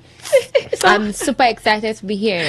Yeah, it's cruise control. Someone said Queen and Baddie to the Gen Z. What? I don't get. Hope that was not me. Wait, Queen Queen, add baddie to the Gen Z. Oh, Gen I don't Z get baddie. Okay, Gen Z baddies. Oh, I'm not that old. I'm not even. After telling us you finished secondary school in 2011 last year. And do you want to know where most of us were? In 2011? Do you know No. someone? I was at the reception while Priye and the other guys in the news department, Sandra Kenneth and Priye, they were doing big stories, and then someone came to the reception. After talking to the receptionist, he sat just beside me, and I was just on my phone, and he says, "Oh, I have a show for I have something to do for 7 p.m. Rather." I said, "Oh, okay." He said he wanted to meet with our admin. I said, "Okay, let me just put a call across and all of that," and then he says, I need to see the presenter. I said, okay, I'm the presenter. I will attend. And I said, you're so young. You mean you work here? Are you done with school? You mean you work here? I said, yeah, I do. He said, okay, you're so young. I said, oh, okay. Okay. Well, I'm young. It's fine. Well, thank you, Okunle the Esquire, for texting before you're supposed to text. But I like that. Thank you so much. So, we're going to be having fun today. Remember the game segment. You don't want to miss it. We're expecting others to come on the show, and it's going to be a fantastic time hanging out with us on Cruise Control. Once again, how has your week been? Not the week. Oh my God. Roller coaster. Okay. Crazy, hectic. It was a lot. Yeah. Last week I survived. I'm glad I survived. It was a lot. You think we're from surviving work to church, and with the rain. Last week's weather was more favorable. I mean, the rain was like last week's weather wasn't favorable at all. I mean, for farmers, for some people, it's favorable. I think it's okay. But the rain was just incessant. I'm waiting now. I was asking someone when. Was it on Wednesday that it rained from morning till about 4 p.m.? My God. So you prefer sunlight to rain? No, I don't prefer sun. No, I prefer the rain, but it was too much. Last week Harmattan. I can't survive Harmattan. Your voice, your nostrils. My nose, I see that. True. I have a friend who says, "Oh, that's her worst season." That's my worst season, actually. There are people who say it's their best. I'm like, why? How? How is Harmattan your best? How? Oh, we're gradually approaching that season of the year. Times and seasons, we must expect them anytime, any day. Okay, my week was actually, how was it? I met new people. I had conversations with new people. I had a good time resting. I think I did a lot of resting this week. Yes, I did that. It was intentional. Or I think my body just put me in that space. Sometimes you cannot tell your body what to do. It gets to a point your body says, I'm going to tell you what to do. And you're going to have to do it. So I think my body told me what to do. He said to me, Queen, you will have to sleep down and rest. And I did. I obeyed. I said, yes, sir. Yes, sir. I think our bodies are masculine. I said, yes, sir. They're not feminine. Yeah. Oh, really? When he's telling you what to do, is masculine. But when you're telling it what to do, okay. Please don't come after me. I'm just joking. All right. While we wait for others, this video trended. I saw another video. While I saw this video, and I want to play this video first because I think it's the beginning of this video. Not necessarily the beginning, but one of the wahala that we had. Even though I was vibing to the song. The song was done by Nkemo. I think you should know the song. Take a listen.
remember this song? If you do, okay. Miracle, do you? I do. Okay. Now, it was from a film. He did a film. I think Kanayo was in that film. A very old. It was actually posted. This video I just played was posted by Brandon TV. I saw it on his WhatsApp. So let me play it again so that he will enjoy the vibe of what he put out on WhatsApp.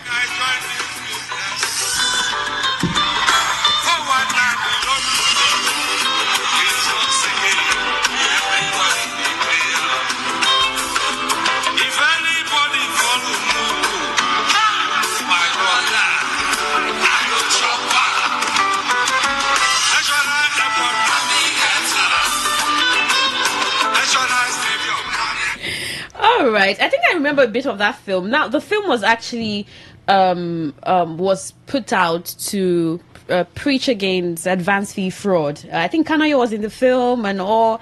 And welcome, Brandon. How are you doing? Hi. Hey, Brandon. Do you know I have a thing with remembering names, so please forgive me. The microphone is just there. I have a thing. My memory is very wonderful. Your name again? Yes. Yeah, it's Big J. Big J, it's good to see you. Brandon, how's your day been? Oh, great. Fantastic. All right. How about you, Big J? How's your day been? Great. Yeah. All right. So that film was actually done to preach against advance fee fraud. Yes. I mean, Kanoyo and Nkemo, I think they had things to do with white men collecting their monies and everything. Yeah. Stuff like that. But the crazy thing is that this song was used in that film, but it became, I mean, the song of that year. Of that year, and the song of Nkem O. Yes. Yeah. And to think that I can even remember the lyrics, and I'm just wondering, you know how wonderful music is and how it sinks into your soul. Yeah. Like the line and everything. 419 no be thief, it's just a game. Everybody they play. I lie, 419 a thief. I do not agree. He was using the song then to console himself while he was playing what he did. So the song is just trying to tell you what goes on in his mind. Why he was doing the dirty things he did, right? Yeah. But you know, I'm thinking about the importance of music, right? And while you're singing that and how it could transform it creates that connection. Yeah, and all. But thank you for posting. It made my day. I saw it on your WhatsApp TV, Brandon TV, and it really made my day because it brought back the memories of that. Welcome to Cruise Control. So before I played that, we're talking about the video that trended where a guy proposed to his girlfriend and didn't kneel. And I mean, it was chaotic and everything. So I saw another video yesterday, someone put it out, where the guy was proposed to his girlfriend and he knelt and proposed to her, and then someone was bringing a bouquet and flowers and money or something, and then the plate where "Will you marry me" thing was inscribed, and then she just ignored the person and just goes straight to the guy and kneels too with him, gives him a hug and collects the ring. And you come and see men in the comment section, this one is very respectful. And you know, everyone just had something to say about the video. Big J, will you kneel to propose to your woman? He didn't see that coming. He didn't see it coming. Would you kneel? Okay, I was not expecting to be the first person to be asked tonight. But I won't. You won't? Okay, I'll come back. Brandon, would you kneel? Yeah, I would kneel to propose to a woman with one knee as courtesy demands. Okay. Not that I am begging her. Yeah. You're like, not like I'm begging her. It's a proposal. Like just like you go meet a company with a contract. I'm coming to ask you for something, but I'm coming with something. I'm not just. It is like a partnership. It's like a partnership. Yeah. Okay. So I'm proposing to her. I'm being humble. Going on my knees. That's show of humility. Show of humility. Is that? Yeah. Kneeling is a show of humility? No. At that time, okay, like you just go down and you try to. At that time now, like you're trying to connect with her emotionally. Okay. That is the essence of that. You know, placing one knee down. It's not like you kneel down like you're on punishment, like in secondary school. So it's really one knee, and then you stretch out your hands. Expressing yourself like with my queen. with the item of love Yeah. That's a binding factor and a sign that okay, we are having this commitment together. And then your facial expression as a guy, you are trying like, and that is why she has to now do small shakara for like 5 minutes. It's drama. It's drama now. Like so. That's the moment when she's not be like, oh wow, and it's usually like a surprise. Yeah. And she's not like, oh wow, oh my, I'm surprised, and she's now looking at her like, what's your answer? Yeah. So that is what I'm gonna do. Okay, you will kneel. That is what I'm gonna do. Yeah.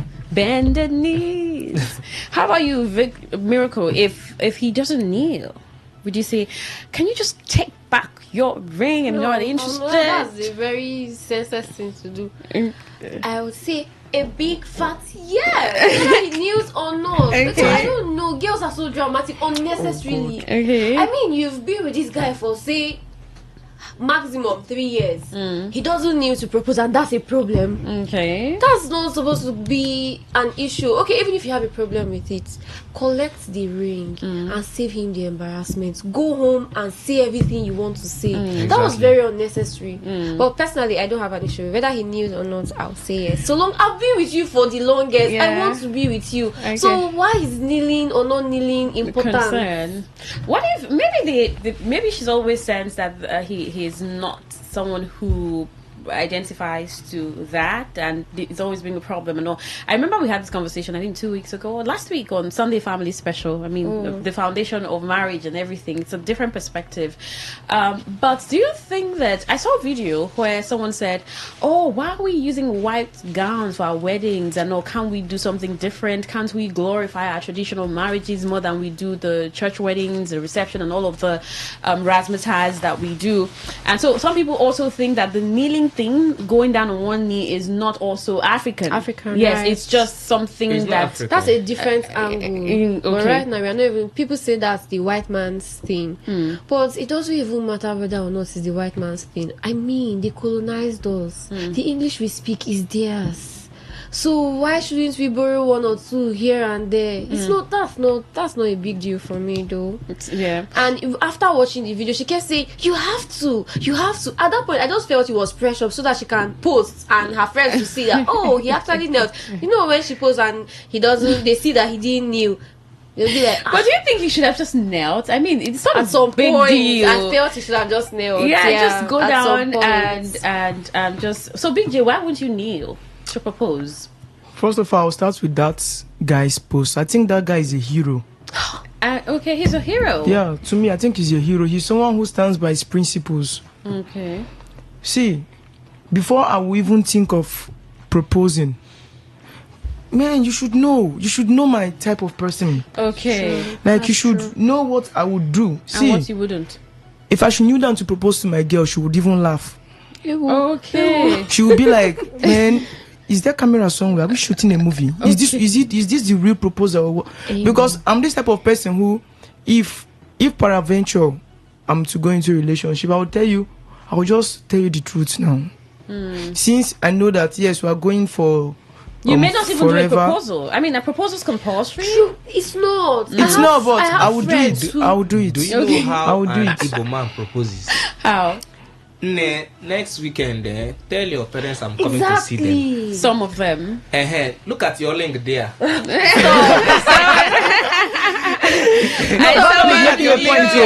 That is checking if it is your size. They will come. If it is your size, those are the EGA there. You understand? I know. I think I saw this video. I think it was Uzarukwe where he proposed to a girl and then he got this. I don't know, this mighty ring that's like one masculine ring, nothing close to a proposal ring, and then he gives it to the girl and says, she's like, why are you bringing a costume ring? And the next thing he picks up his phone and calls the girl's friend and says, I'm looking for a woman to propose to, are you interested? And the girl said, yeah, and then the girl just said, it's fine, just give me the ring. Let me manage. Well, but all of those I mean, I think like BJ said, one thing that's important while you're dating is understanding the kind of person that you're with. But I think that sometimes we overlook a number of things and think we can just, maneuver some of these things over time and then go on with what we like or what feels good to us, despite what the other person feels about it, right? So, but proposals or not, for some people, I don't mind as long as I understand you. We're good. I know that you're the kind of person I want to be with. Exactly. I know that you're cool-headed. You're a great person for me. Then we're good to go.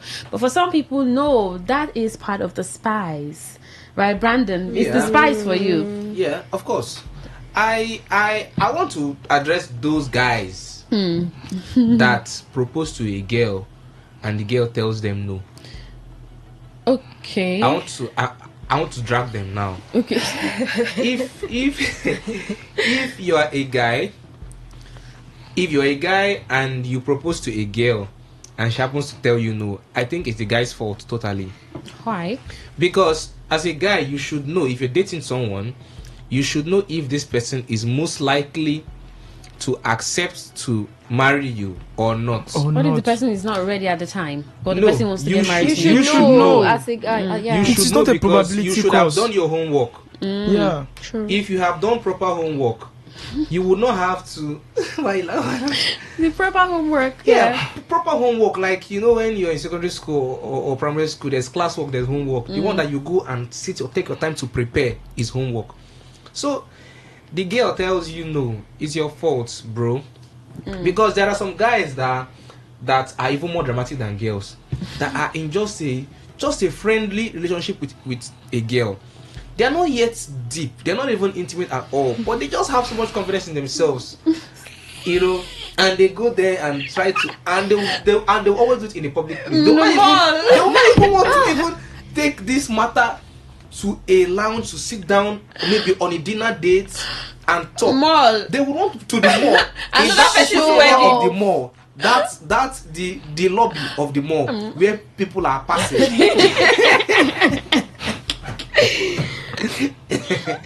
That's when they will now embarrass themselves. And the girl too will be embarrassed because she's feeling embarrassed because she didn't expect, like, she's surprised, and maybe that's suddenly. That incident now is even embarrassing her. Maybe she even has someone in mind or something. Maybe. So when the girl now turns down the guy, they'll be like, say yes. I do like that thing. But wait, I want to add something. Say yes. The echoing. Yes. Say yes. And she will still even when you want to say walk no. away. Even when you want to say no, well, you can make your choice. I've seen one when I was in school. That should be my level 300.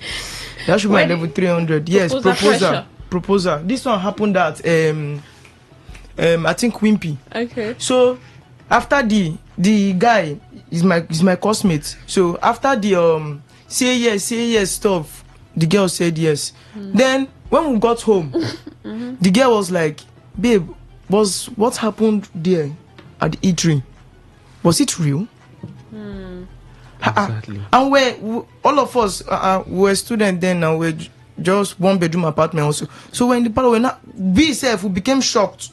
Like, okay, bro, was this thing not real? Or did people plan it at home before going? For her to ask him that question, because she's not even sure, because they haven't even had she's not even before. sure. Like she's confused. Just be sure that this thing is real. You know. Because I feel like most proposals are not a surprise. I mean, you know that you want to be with this person, right? Most of them. I mean, you know that this person is going to propose to you. Maybe the time is what you don't know about. But if you're sure of someone, you know that this is definitely going to at some point it's going to happen. It's okay. Let's get to hear from you, right? What you think about kneeling or not kneeling as a young person. I mean, you're looking at the society, you're looking at what's obtainable, you're looking at your personality and your plans towards someone. Oh, how am I going to do it? Am I going to kneel or not? But I just think that if you set up a proposal, if you put out a public proposal, and you got people to put up a stage and decorate and all. I mean, maybe you should just kneel. I mean, complete the whole process because it's even public. right? Maybe you should just, because you're meeting the other standards and not completing the other one. So, but if you wanted it to be just private, like maybe in your house or in your apartment, or maybe go to her parents or something when she comes to yours, and you just say, "Oh, we my married." You could even sit down. You guys could just be laughing, and you just put it. And it's just the both of you. But you know, the whole setting up and all, and then to you make just it public in the first place. and then you stand to give the ring, where you know that if you're setting up the whole if you're making a party thing, then just complete everything. Maybe some people may think this way. 0701 9339 960. Brandon, are you ready for us tonight? Yeah. 0701 9339 960. That's where you can send a text message to, or call 0810 9510 951. It's Cruise Control on Today 95.1 FM, Voice of the People. So Brandon, we'll just get started with this. Are you ready? Okay. So it's Cruise Control, and then we'll just play the game segment right about now. All right. We are here for the ultimate game show. Yeah, we have a name. Yeah. Ultimate game show. Great. I thought of a name, so I said let me just throw it in. Okay. So I know we've had various kinds of phone brands, you know, and let us look at the top 10 phone brands in the world. Do we want to be mentioning brands now? Okay. Techno. No, like the kind of phone, like all those. Okay, it's fine. Let's just not the brands. Okay, like the company's name. Like Techno. Okay, it's fine. We can mention like Techno. Can we? We're not telling you to go and buy the phones. Okay. This is just going to be for today. We'll not mention brands. Okay. So Popular. The one that we've been using a lot in Nigeria. What do you think? iPhone now. That's Apple. Samsung. Okay, Apple, true. Yeah, Samsung. On the list, the top is Apple. Okay. Then we have Samsung. There's Sony. Lenovo. Sony, Lenovo. Vivo. There's one that starts with H. Huawei. We don't use it anymore. It's she just said it. Huawei. HTC. No! Is that phone still existing? Yeah, HTC is existing. No, I'm very expensive. Okay. Are you serious? Yeah. How about Nokia? Is Nokia? Has someone here used Asus? What's that? Asus. What's that? Or Motorola? Yeah, Motorola. That was my first phone. Same here. The one that has this rope. Flip. No, mine had this rope. The flip. This rope at the top. Mine was the the flip. I know. I used the one Has that someone has here used Sagem? I think I've heard of that. Yeah. Sagem. It had one feature that other phones didn't have, like Java. Okay. Like after China phones, after those noisy China phones, the next set was Java phones. They are the ones that use those phones. Just like C1, you know. Yeah, C1, but C1 was Nokia. C1 was Nokia. It was the one that could do to go then. Okay, yeah, C1. It was the lowest. I used the C1 too. I thought 3310 could also do to go. 3310 could not do it. Okay, no 3310 couldn't. No, 3310 couldn't. Are you serious? It was purely snake game. Yes, snake or building. Snake game. Bounce. No, bounce came after. It was even snake game. Very annoying. But that phone. Okay. Yeah. I want us to repeat one category before we go into the next one. The category was quite interesting. So it's the category of top 10 popular foods Nigerians love eating. Okay. Revised version. Revised edition. Revised edition. Okay. So top 10 foods Nigerians love eating. If you know a food we love eating in Nigeria, so we have 10 food on the list, so you could guess them out. So I think Nigerians like eating pap and bean balls. That's akara and akamu. Akara and akamu is number 5 on the list. Yay! Jollof rice. Is moi moi, akara. Yes. Yeah. That's Jollof number rice 5 on the list. We have jollof rice, right? That's number 1 on the list, obviously. Okay. Soup. Gari and soup. There is a slot for the top eating soup in How Nigeria. about egusi? Egusi. Whether gari, anything. Egusi is number 3 on the list. Oh. There's still number 2. Yam. Yam is number 4, pounded yam. Suya should be there. Suya is not on this list. There's something that replaced Suya that on number 2. Peppermint. Bole is not on the top 10 foods Nigerians love. What about peppermint? Bole is mostly for southern Nigeria now. Bayelsa, Port Harcourt. Peppermint Okay, is not this is on the list. Nigerians. No, This there's a different type of bole in Lagos with granules. That one is snacks now. That one is snacks. Pasta. Pasta is not on the list for the top 10. What of ewedu? What do we eat? Ewedu and amala number 9. Okay. Yeah. What of pepper soup? Pepper soup is number 7 on the list. Everyone is just downgrading that stuff. Do you know pepper how soup? Downgrade, reverse people down. No, like the last time, no one mentioned pepper soup. It was as if it was not even existing. But it wasn't on the list now. Was But it? it's there today now. It's on the list. On the last time, it wasn't on the list. Yeah, okay. It wasn't on the list. So what's number 2? What could number 2 be? Please hold on. Okay. Nigerians love eating this one, especially when you don't choke. Gary. Drinking Gary. Cassava flakes, cream and nuts. We have to specify the Gary is not the Eba. Champion of this our is generation. Gary. It Both has been past and future generation. Our champion. savior for the longest. Our savior. Very fast food, though. Very easy. Very fast. What about noodles? Noodles is number 9 on the list. Yes, it's on the list. Number 9. I think that is one food Noodles. that is eating There is number worldwide. 10. Oh. There is number 10 here. It was here on the last show. The ones girls love eating. Shawarma. Obviously, shawarma. Why would you get that one? But why is stew not on that list? Stew is not top 10 Nigerians eat now. Stew. Many Nigerians love rice and soup than rice and stew. See, I will use any type of stew to eat eba and fufu and pounded yam. Semo with. Just stew and what? Me personally, I will use stew to eat. Have you eaten stew and bread? Before uncle. Yes, now. Okay. I have. Don't even try. I don't like Before we had. Have you tried sponge stew inside shawarma? It was stew we But, used to have. but have you had serious. coconut and bread? Yes. Coconut and bread.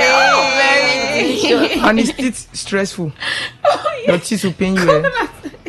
Okay, so I want to call top 10 largest countries in the world.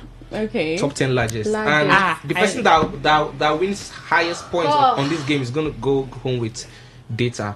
So this one is actually countries. Okay, countries. Okay. So it's open. Biggest. By biggest you mean what, population? No, or size. China, no? China is number 3 on the list. Japan is not on the top 10. Do you have the USA? Wait, what of Canada, Russia? Do you have the USA? Canada is number 2 on the list. Russia is number 1 on the list. You don't have the USA? Top 10. It can't come out top 10 largest countries. United States of America is number 4. I've been saying it since now. You're not listening to me now. He's not the one that said What yes. of India?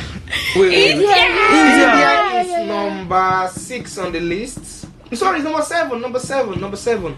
So he has Argentina. gotten 3. Wait. No. Got in the act. No, we will cancel it. No, no. Okay. Argentina is number 8 on the list. Top 10 largest countries in the world. We have number 6. We have number 6, number 7. There is one country that is also a continent. Antarctica. Australia is number 8 on the list. So we still have. I think others. I've heard about. Is Singapore there? Singapore is not a country. What of China? Singapore is. Okay, is it? Yeah. Singapore is a Singapore country. is a country. Singapore is a country. In Asia. It's a country. It's one of the Asian countries. Okay. What of China? China, we have mentioned China is number 3 on the list. Brazil? There's no African country. Brazil? There is an African country, but it's not top 10. I think it's number 12 here. And it's not Nigeria. Obviously not Nigeria. Nigeria is not that big in size. Okay, there's a country in South America. South Brazil. Yeah, Brazil is on the list at number 6. Another country. But how big can Brazil even be? Sir? How big? Yeah, Brazil is a very big country actually. We have in Africa, the largest country in Africa is Algeria. Oh, really? Algeria. Wow. Yeah, we It's have been long I Algeria. heard about that country, safe. We have Algeria. We have Congo. Congo. Yes, Democratic Republic of Congo. It's bigger than Nigeria. They are far bigger than Nigeria. Man. Far bigger than I'm Nigeria. shocked. Yeah, so those are the categories we have on the list tonight. Then where is Giant of Africa coming from? Giant is in terms of our population, our oil, our natural resources, our strong-willed citizens. Nigerians. So they just trying, categorize everything. Nigerians, we are trying though. Compared to we are trying. So let us speak well of our country. Nigeria is a good country. Yeah. So over to Queen. So I still have to think of another country. Oh, I can't. Nothing's come. We're done with the African countries. Yeah. We are done with it. Done with Asian countries. Yes. We mentioned China. We are done with the top 10 countries, and we have a tie. Yes. Sorry, can I ask something? Can I ask? Yeah. Is Korea part of it? No. Oh, That's a very small country. Please, bonus, teacher. That's a very small country. Very, very small country. Yeah. So what's the last one? The last one, I'm trying to work it out right now. The last one we are talking about, if you could mention top 10 popular birds that we have around. Parrots. Oh goodness. Vulture. Do you remember that bird last week, Brandon? The bird that was talking. Yeah. Okay, so popular. Okay, I wanted to say Eagle. I'm not sure. Eagle is not popular. No, Eagle is popular. Is Eagle popular? Eagle is popular. Yeah, many countries have Eagle on their flags as their, Yeah. Okay. In Nigeria, we have an Eagle on our. So Eagle then. Eagle. Is vulture a bird? Eagle. Yeah, vulture is a bird. Okay. Bald eagle is actually the top one. Eagle. Okay. Yes. Parrot. Did he say parrot? Parrot is on the list. Okay. Like by birds, must they fly? Dove. Dove is on the list. Chicken fowl should be on that list. Which one be fowl? Yes, now there are still birds now. You said bird. Yeah. Ostrich is a bird now. Yeah, please. it is. Ostrich a bird? Ostrich is on the list. Then chicken should be on the list. There's a bird here that starts with a H. I don't know if you can remember the bird. It's very small, and it can flap its wings backwards. H.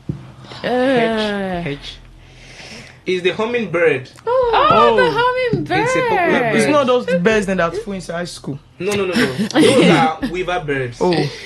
But are those ones not popular? They are popular. Yeah. We have the kingfisher. Okay. You know the kingfisher. I have not heard of that. We have bird the before. American flamingo. Flamingos. Okay, Yeah. The dove is also on the list. We have the woodpecker. It's a popular bird. And there's one bird that's always out there at night that has a round face. Who can remember that bird? Oh, it's on the list. Oh, Man, yeah. if I see that bird, anyway, I will run. I mean, owl. Owl's Yeah, on the list. So we have one more bird on the list we haven't mentioned. Is the Atlantic puffin. I don't think you would have able to guess I've that. not heard of that before. Yeah, and we'll have many more birds like the what's this bird again? This flightless bird. Remind me. Flightless. Ostrich. No. This bird doesn't fly. That stays in the cold regions. I'm trying to remember. Penguins. Yeah, the penguins. They are birds. They are birds. How do they fly? They don't fly. Not all They don't birds fly. not all Actually, birds not fly. all birds fly. Is penguin a but bird? Should that be a bird? But if it is not a bird, then what is it? Let's check. All right. Let's check. Okay. So which other one? Is penguin a bird? Penguins are a group of flightless seabirds which live mostly in the southern hemisphere. So they are birds. They're birds. Yeah, they're birds. Oh. I mean, it's so obvious. I mean, It's obvious. They are birds. Okay, so are we done with the birds? Yo, we're done. We're Okay. done. We're done. So we are handing over to you. Okay, I didn't know you were doing. You didn't come with all the bass balls you came with last week. You took us to current affairs today. Last week he was bombarding us with things them. With lot. Oh God. Alright, I'm still gonna give it to you. Next week we have So what was saying is B is not on your list. Was bees not on that Right, list? it was bees on the list. Bees are insects. Bees are No, beans. Food. Okay, Food. Yeah. beans. More. Okay, yeah. All those bean. Yeah. There was J Angie. There was J Angie. I mean, I feel like the listener is liking this. What did you call it again? It's the what was the show? ultimate game show. So we're already looking for sponsors, right? Okay. So maybe we'll start opening.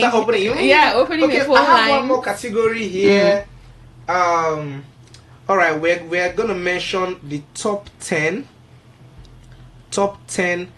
popular school subjects, primary and secondary school subjects. Maths. By school, you mean primary and secondary? Yeah. Mathematics. English Mathematics is obviously number one. Civic education. Christian religious knowledge. No, I think that is optional. They've done a lot Christian religious studies is optional now. Yeah, it's optional. It has always been optional. Don't you have Islamic religious studies? Okay. I didn't do that. So on the that's on the because top 10, you're not a Muslim. We are categorizing both primary school and secondary school. Okay. So popular subject number one, mathematics is number one on English. the list. English studies. English studies is not on the top 10 because English is one of the languages. How is that even? Does that make? But that's like our official language. Okay, for Nigeria, English should be number 2 on the list. Yeah. Yeah, but the search result is showing us general. So we'll have number 2. We'll have all the way down. Civic studies. Yes, we have civic studies on the list. History. History is number 4 on the list. What of civic? Civic is not on the science. Agriculture is number 8 on the list. Biology is not the top 10 popular subjects. It's mostly in secondary schools now. Okay, like right now we are talking about primary, secondary. Quantitative reasoning. Verbal reasoning. I love verbal, but I didn't like quantitative reasoning. I think it was stressful. Yeah. I prefer quantitative. To an extent, it seemed like it was more difficult than math. Yeah. Quantitative was more difficult than math. It was. Because you are thinking outside the box. But not funny enough, even our teachers, most of them they didn't have the answers. Don't know the answer to that. They didn't have the answers. Yeah. They didn't have the answer to that. They will tell you to think well. Then they'll go and ask the other teachers. Okay, number 5 on the list, you didn't mention PE, physical education. Yeah, it's true. That is general. That should be general. Integrated science. We have science on the list as number 6, just science. Number 7, we have geography. I want someone to guess number 8. Wait, geography in primary school. Geography, there are some. Starts with an M. Yeah. That's not math. No. It starts with an M. Wait, hold on. We love it. We all love it. We all love it. Hey. That's music. Oh. Music. Okay, that was really not a subject in my school. Music is a lovely subject. Many primary schools still teach music. Yeah. Down to secondary school. And in the real life, we all are music students because we all listen to music. We vibe along. We are fans of some celebrities. We love them. So we are all music students, basically. And we're not graduating from that school. Category. First 5 popular politicians. Number 1. Wiki. In fact, Wiki is number 1 to 5. Oh, I didn't say that. First 5 popular politicians in Nigeria. Wiki is number 1. Wiki should be number 1 to 5. Number 1 to 3. It should be number 1 to 5. Supported. Number 1 to 5. Wiki should be number 1 to 5. Let us close that chapter. Leave it for Wiki. It has closed. It's Wiki. So number 1 Wiki, number 2 Wiki, number 3 Wiki, number 4 Wiki, number 5. Number 5. Yes, so Wiki is on Wiki. Thank you. Okay. So number 1 Wiki, number 2 Wiki, number 3 Wiki. Number 1 Wiki, number 2 yes on Wiki. Number 5 Wiki. Barrister. Barrister. Yes on Wiki. Number 5 Barrister. Yes on Wiki. Politician. And I think I love his vibe and his energy personally. Okay. Yeah, I'm his fan. And if care is not taking them, they might ask you one day who is the president of, and you just mistakenly it's say, okay. All right, that's our show, Cruise Control. But we have a message here. And this person says, I think it's... Wait, I thought I saw a message here. Okay, let's take this call. Good evening. What's your name and location? Hello, good evening. Yes, good evening. My name is Miss Nida, and I'm calling from Elipamo at George. All right. Yeah, so I'd just like to... Sorry, is this 95.1? Yes, today 95.1 FM. Really? Guy, I don't call them. Wow, so let's the top known politicians. I think to be in that league. Sorry? I said the top 5 popular politicians. President Tinubu is being the league. Ah, okay. Okay. Okay, we heard you. We heard you. He's the president of the country. I get it. But it was from a setting perspective that we asked that question. I mean, the popularity. But thank you so much. So there's this message I don't know. I've missed. Okay, good evening, Queen and the guys. If I am to ever get married, I will not go down. And if I am to go down, my knee no go touch ground. I have seen some Gen Z baddies happy about when he went down for me than the purpose of the going down. Okay, even if he goes down, your knee. Do you know how painful that would be? So you're going to knee. Yeah, so what's the point? Just so your knee doesn't touch the ground. That's what you're going.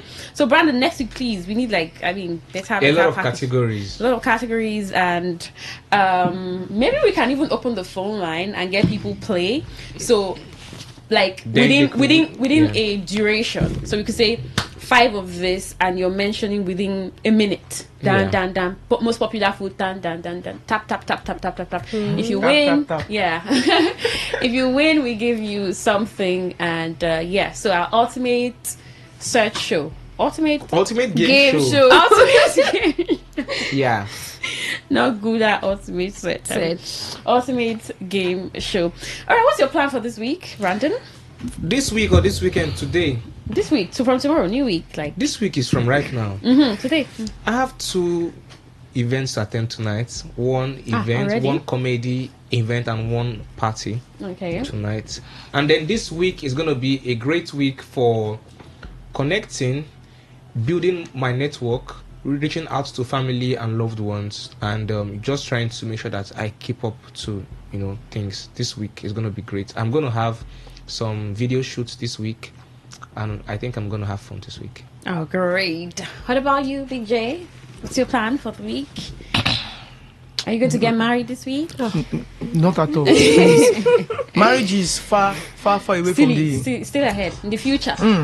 Okay. Far away. So, starting from today, like Brandon said, we have 2 events. We have 1 comedy and 1 party to attend. And after that, for this week, we have Brandon TV. Okay. We have a lot of work. We have a lot of work to do. Okay. How about you, Miracle? It's work. Right now, it seems to call me a workaholic because that's what I'm trying to meet my targets, my goals. So right now, work. You're grinding. Yes, I'm grinding. Let's smash this. Okay. I think I have a final message to the listeners. Okay. Your constant attention with the right intention and action towards the right direction will give you your right expectation. Aspire to aspire. Someone say hallelujah. Someone say hallelujah.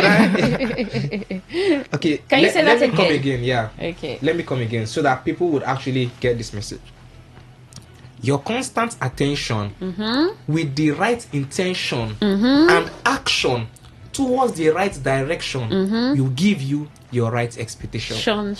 Great. But that's great. Thank you so much, focus. Brandon, for that.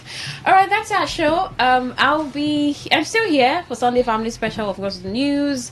And tomorrow till Friday, I'll be here giving you all the gist in the world of entertainment and so much more. Come back at night too for the thrill. So, yes, myself and Miracle will be back. But Brandon and Big J, they are going to do their business. We'll see them next week. Thank you so much, Okunle the Esquire, for texting. Oh, someone texted. Let's see. Good evening to you all. I'm a very observant. Let the truth be told. If I kneel down to ask someone, daughter, will she marry me? If she say no, I will just lay down and sleep. Oh, waiting with this. You can just sleep from there, right? Thank you so much for texting. Quite appreciated. That's our show. Cruise Control on Today 95.1 FM. Good evening. Thank you guys for coming. Thank you for Thank having you. us.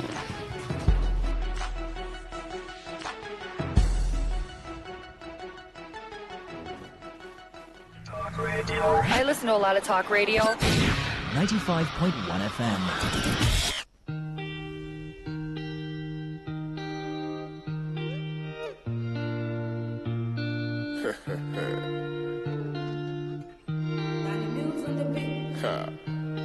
It's not the day I saw. These are spontaneous vibes. Jah is my confidence. My music go shut down the continent, but these people won't mess with my conscience. No, I know feed up cause now one ticket. I got too many foes and some few good friends, and I no feel relax cause I want the best. So now I'm up to something like a day. I work from Monday to Sunday. I sum the price go wale. Make them they look and no complain. I'm up to something like a day. If they make them they look and no complain. I work from Monday down to on Sunday. Tell it your grace fall upon me. Yeah. Me I go fight, I no go ever rest. I go beat in my chest. You know about man never rest. I'm ever ready when I'm on my vest. I know they give any man anything where you know they deserve. Many people there for my back. But Jumbo one, that's what they call me. Yeah, I be Batman, but I don't sing. So many things I did easy from my mind. Every day, me, I want a better life. Make a baby no go come my side. No pity party, I know they alright. I know if you lose a day, oh my God. But I see body now, me get my I'm life. Up to something like a day. I work from Monday to Sunday. I sum the price go wale. Make them they look and no complain. I'm up to something like a day. If they make them they look and no complain. I work from Monday down to on Sunday. Can't let your grace fall upon me. Yeah. Me I go fight, I no go ever rest. I go beat in my chest. You know about man never rest. I'm ever ready when I'm on my vest. I know they give any man anything where you know they deserve. Many people there for my back.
Listen to this paid infomercial. Herbal Heritage International, the Kokoroko for herbal medicine where they produce strong, correct medicine. They take it, they support with country healthcare system. Quarterly man, correct bakelistic ogbonge herbal medicine. They we know they come out for public anyhow like a big basket. Food ground as every Christmas have been boundary. Seeking a self sabi medicine we pass them. After all, monkey smart now because tree near tree is a forest. Heritage International will use the technology of computer testing machine to see and know before attacking that your health condition. We don't become ubarugba for your life with the correct treatment. Therefore, whether definition or without definition, make you visit Herbal Heritage International. Offices way near you. Herbal Heritage International. Now you. Hello and welcome to the program Roots and Herbs. Roots and Herbs is a program that discusses health-related challenges and suggests possible ways out from the herbal medicine perspective. Roots and Herbs is put together and sponsored by Herbal Heritage International, also known as Baba Yoruba. Baba Yoruba is currently having a special promo package. This promo package will give you the opportunity to enjoy 50% discount on all their products and services. This offer runs while the stock lasts at number 24 Ikwere Road, Mile 1 by Education Bus Stop, Port Harcourt. Number 24 Ikwere Road, Mile 1 by Education Bus Stop, Port Harcourt. This promo package will give you the opportunity to enjoy 50% discount on all their products and services. And at the same time, it will give you the privilege of meeting Baba Yoruba himself at the venue. For details and inquiries, the telephone number to call is 080 33 111 946. I repeat, 080 33 111 946. 080 33 111 946. On today's edition of the program, our topic for discussion is staphylococcal infection. And I have with me in the studio Dr. Otumba Abiodun. Sir, you're welcome to the program. Thank you, Mr. Moderator.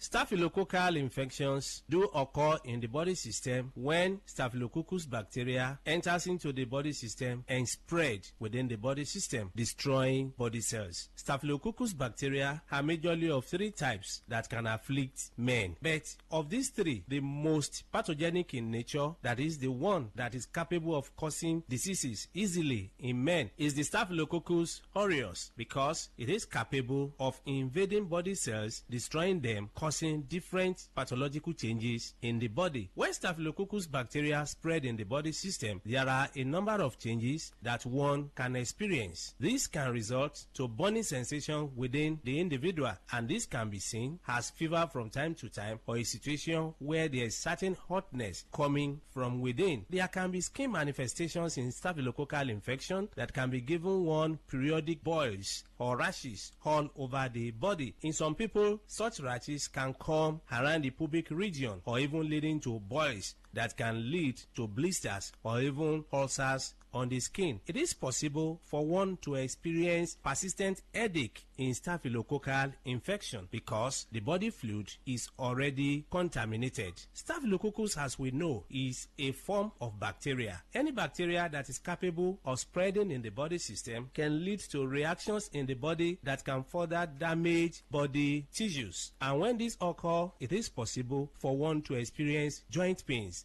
in form of infective arthritis. Part of this bacteria can spread deep into the tissues of the heart, affecting the valves of the heart. And when this occurs, you discover that there can be palpitation that some will start witnessing as if they have panic attack. When this is allowed to continue in the body system, it is possible for one to start getting tired easily. There are many people, by walking from one pole to another, they get tired, or by doing just something that is not supposed to be that tasking in terms of energy consumption, they discover that it's as if they don't have enough hair where they are located. All this can be as a result of weakness of the heart, resulting from infection or spread of this bacteria we're talking about. When this bacteria is able to pollute the body fluid, it is possible for one to witness mouth odor. Mouth odor is a form of changes that is called halitosis, where people will start coming up with breath coming from within that is already polluted. There is no amount of time such people wash their mouth, you discover that the breath coming out is very offensive. All this can be as a result of pollution of the body system. It is possible, if any bacteria is able to dwell so long in the body system, to contaminate the whole body fluid and even damage nerves. When nerves are damaged, there can be tiredness. Not only this, it is possible for men to suffer a lot because this can degenerate to a situation where a man is unable to stand like a real man. When a man is unable to stand like a real man, it is seen as a serious challenge because the whole family can be affected. Part of the joy of the relationship can be stolen, and this can cause different rancors in the family. A man that is unable to stand as he should can find it difficult to get arousal. The desire for opposite sex can disappear, and once that arousal is not there, that is the ignition point. It means such a man will not be able to stand like a real man. In some people, the arousal can be there, but you discover discover that because nerves have been damaged, the transmission from the upper center down to the power point of man, that is in between his two thighs, can be weakened. When such occurs, you discover that such a man can even get arousal or is able to stand, but the type of standing that he has is not strong enough to help him to even get into the act. In some people, they make efforts to get into the act, but you discover that they are unable to spend more than a minute or more before they are exhausted. Mind you, before a man can be called a real man, such a man must be able to have the arousal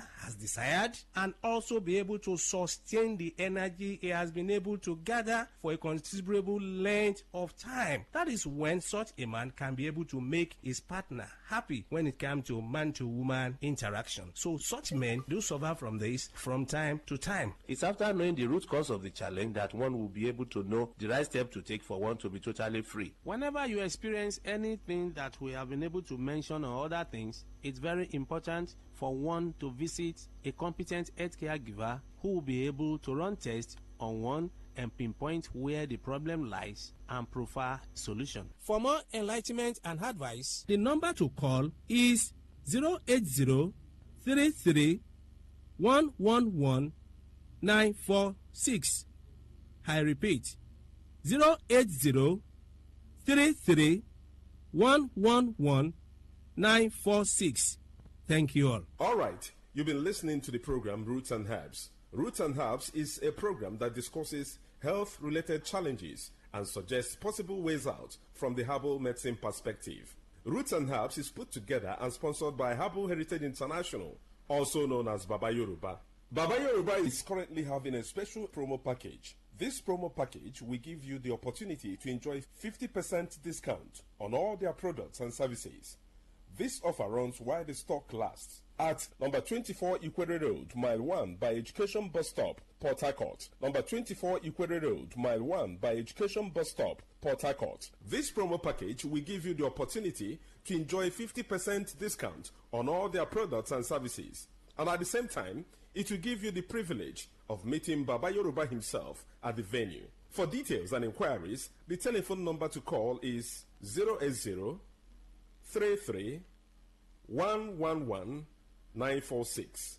I repeat, 080 33 111 946.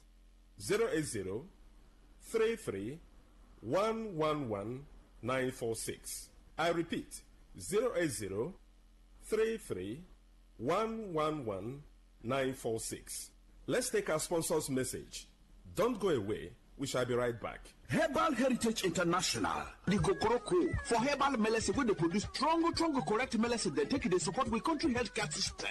Man, correct bekelistic ogbonge herbal medicine. They we know they come out for public anyhow like a big basket. Full ground as every Christmas have been boundary. Sickness self sabi medicine will pass them. After all, monkey smart now because tree near tree is our forest. Heritage International go use the technology of computer testing machine to see and know before attacking that your health condition. We don't become Ubarugba for your life with the correct treatment. Therefore, whether definition or without definition, make you visit Herbal Heritage International. Offices way near you. Herbal Heritage International. Now You're welcome back to Roots and Herbs. Roots and Herbs is a program that discusses health-related challenges and suggests possible ways out from the herbal medicine perspective. Roots and Herbs is put together and sponsored by Herbal Heritage International, also known as Baba Yoruba. Baba Yoruba is currently having a special promo package. This promo package will give you the opportunity to enjoy 50% discount on all their products and services. This offer runs while the stock lasts at number 24 Ikwere Road, Mile 1 by Education Bus Stop, Port Harcourt. Number 24 Ikwere Road, Mile 1 by Education Bus Stop, Port Harcourt. This promo package will give you the opportunity to enjoy 50% discount on all their products and services. And at the same time, it will give you the privilege of meeting Baba Yoruba himself at the venue. For details and inquiries, the telephone number to call is 080 33 111 946. I repeat, 080 33 111 946. 080 33 111 946. Until we come your way again, remain blessed. And that was a paid infomercial.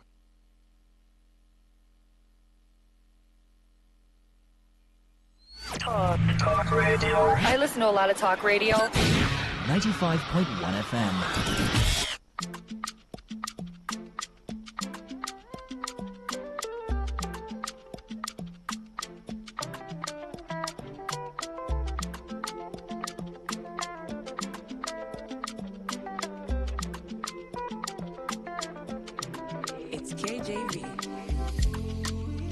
Tell me that you again. After the money and the girls and the fame, I know can't get to my peace of mind. Oh no. Tell me that you again. After the hustle and the work and the pain, if I don't get, I go chop plantain. If I get, we go pop champagne. You see, life no difficult, I dream. I like you, my peace of mind, no, I dream. You see, life no difficult, I dream. I like you, my peace of mind, oh. Back then I've been there, try survive. Think too much and they lose my mind. Even some of my guys, they laugh me on. I've been the spot for my class for school. Boys so broke and they sleep for cool. Me and my guys on a bag of dreams, You see, life no difficult, I dream. I like you, my peace of mind, no, I dream. You see, life no difficult, I dream. I like you, my peace of mind.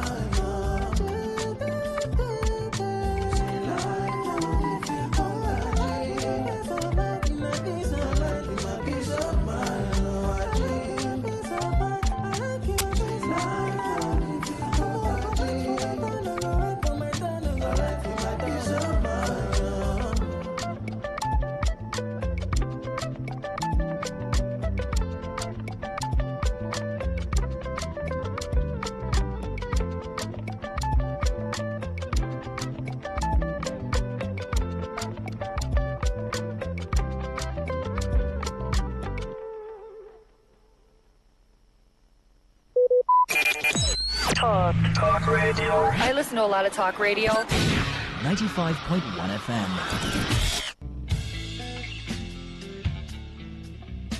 Real talk, real life. The heart of the family. From challenges we face to the hope we see. It's Sunday Family Special with Queen, where healing begins and love grows deep. Join Queen every Sunday as we dive into the things that matter. From struggles to solutions, silence to stories, hurt to healing. Because family isn't perfect, but together we can make it better. Sunday Family Special, only on Today 95.1 FM, Voice of the People, 9 p.m. to 10 p.m. Let's talk, let's grow, let's heal together.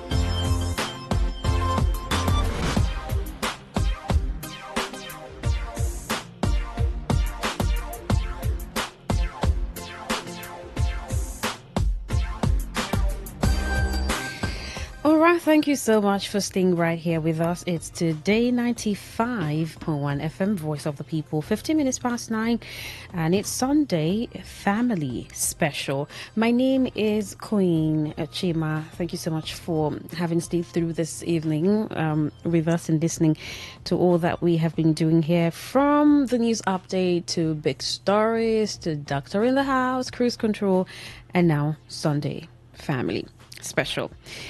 Well, it's been great talks and right on the shows here, and this isn't about to be different. It's still 28th day of September 2025.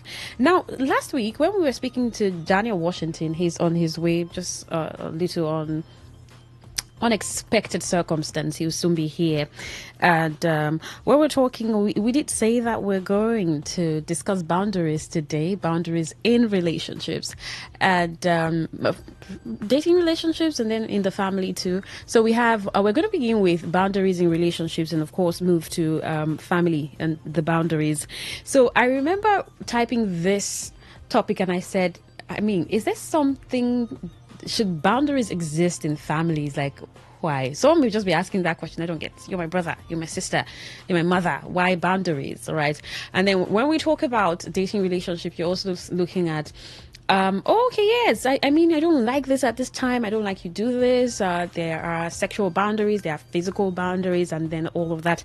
We also have joining us on the show today, a very pretty lady seated right opposite me.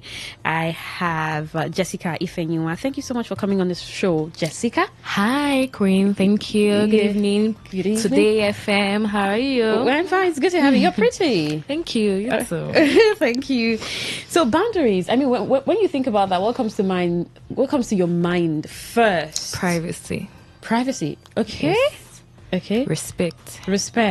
Yes, I would say boundaries is synonymous to respect. In a dating relationship, boundaries cannot be overemphasized, because if you want that relationship to go far, if you guys want to do something and you're intentional about it, boundaries cannot be overemphasized. So when I talk about boundaries, first thing that comes to my mind is privacy, respect. Yeah. You know, I was talking to someone today, and I think she was just on my couch and she was watching a film, and then she says, why does this girl keep showing up at her boyfriend's unannounced? And then she started asking me, would you do that? I said, well, I gave her my opinion. Yeah. And then she said, she just keeps doing it. That I don't think it's nice. Yes, I mean, you should call. Yes. Before you go there. But she said, okay, well, it also depends on the stage of the relationship and all of that. So what do you think about that? I don't think any stage of relationship is what you showing up at your partner's place unannounced. Okay. It's courtesy to make a call. It's courtesy to inform, hello, I'm in your area. Hello, I just want to get you this. Hello, I just want to check in on you. As little as it may seem, it shows that you respect your partner and you have your partner at heart. You know your partner's words. It's rude. What about cases where the person hands the other person keys to the apartment or to the house, or you can well, that's anytime. A different scenario. Okay. You guys are practically roommates, so you know that if I'm stepping out, I'm going to come in. But if you just have a spare key and we're not living together, you just come for a short visit, like 2 days, 3 days, whenever you're coming, like even if you're on your way and it's impromptu, I feel like, I mean, WhatsApp is cheap. Text is cheap. Just send a message. Hey, babe. Hi. What if people who want to surprise their partners? That's different. Yes. So, but consistently showing up like unannounced. Is I mean, you're moving way. Is out of place. Out of boundary. Yes. Okay. Yes. So we're talking about privacy. So some people, especially for relationships, they're like, some people don't care. Like, there are people, I don't care about what happens with your phone. I mean, it's your phone. Exactly. I don't want to know. But there are other people who say, well, what exactly are you looking for? There are other people who say, I should be able to check your phone. What are you checking? What exactly are you checking? Okay, your phone could be on the table and it's ringing, and I could just pick it up and you have a call, and you have a call. The person is just looking at who is even the person calling and handing over. So, how about phones? My peace of mind tops every other thing. I put my peace of mind first. I don't like people touching my phone, not even my partner, but I have nothing to hide. My password, I can share it with just you. But be rest assured, I'm not going to check your phone. What exactly am I looking for? why do I want to do that to myself? Is there a scenario in my head that I'm just trying to confirm? What am I trying to confirm? That a conversation cannot sort out. I rather just allow and talk about it. Yes, I might talk about it if I feel like it's beginning to affect my relationship with you and my communication with you. If my actions towards you is now a whole different, like, this kind of thing, you're not carrying a pot for you, like, you don't know I'm angry towards you and all of that. I'll just like, I think I'm not comfortable with this. I can talk about that. But I feel like you should have gone through that conversation like 3 times before going to I'm not even in support of checking your partner's phone. Yeah. I don't do that. I've never done that, and I don't see myself doing that. That's also overstepping boundaries. Yes, it is. So another one is I think some people say, "Oh, I have my rules." I mean, people come with their rules. They come with their do's and don'ts, and then they come with their principles, right? Someone say, "I cannot tell you how much I earn." Okay. Get my finances out of it. I love you, but I mean, you don't need to see my bank statement. Yeah, I cannot tell you how much I earn. That's also a boundary, financial. Yes, boundary. I'm somebody that my finance is my business. But be rest assured that if you need me to come in any way, I'm going to show up for you. I take that very, very, very private and very personal because I mean, women, we don't like to say an exact amount. We just say it's not like we can just give you a range. I earn towards 100 to 200, but you won't know exactly. Are there stages to a relationship where you divulge? Sorry? I mean, is there a particular stage in the relationship where you divulge this information? Marriage, yes. Okay. But in a dating relationship, I don't think you have any reason to know how much I'm earning. Okay. In marriage, because now we are now to have become until you one. get until marriage. Yes, until marriage. And funny, and again, because you're just privy to the information, not like you have access to my funds. Because even if you come in with, we can do joint account and everything, in count marriage? me out. Yes, okay, count me out. Okay. But just know that every step of the way, before there's a certain things I usually take initiative. Even in dating relationship, I don't usually wait for my partner to do all of those. I see the heavyweight lifting where I can support. I just, that's reflex, that's me. Do you understand? So finances has never been an issue for me. So I don't think it's going to be an issue for me in marriage, because I feel like I already know how to handle my finances, and I can also handle your finances. I mean, like, just give me the card. Give her the card.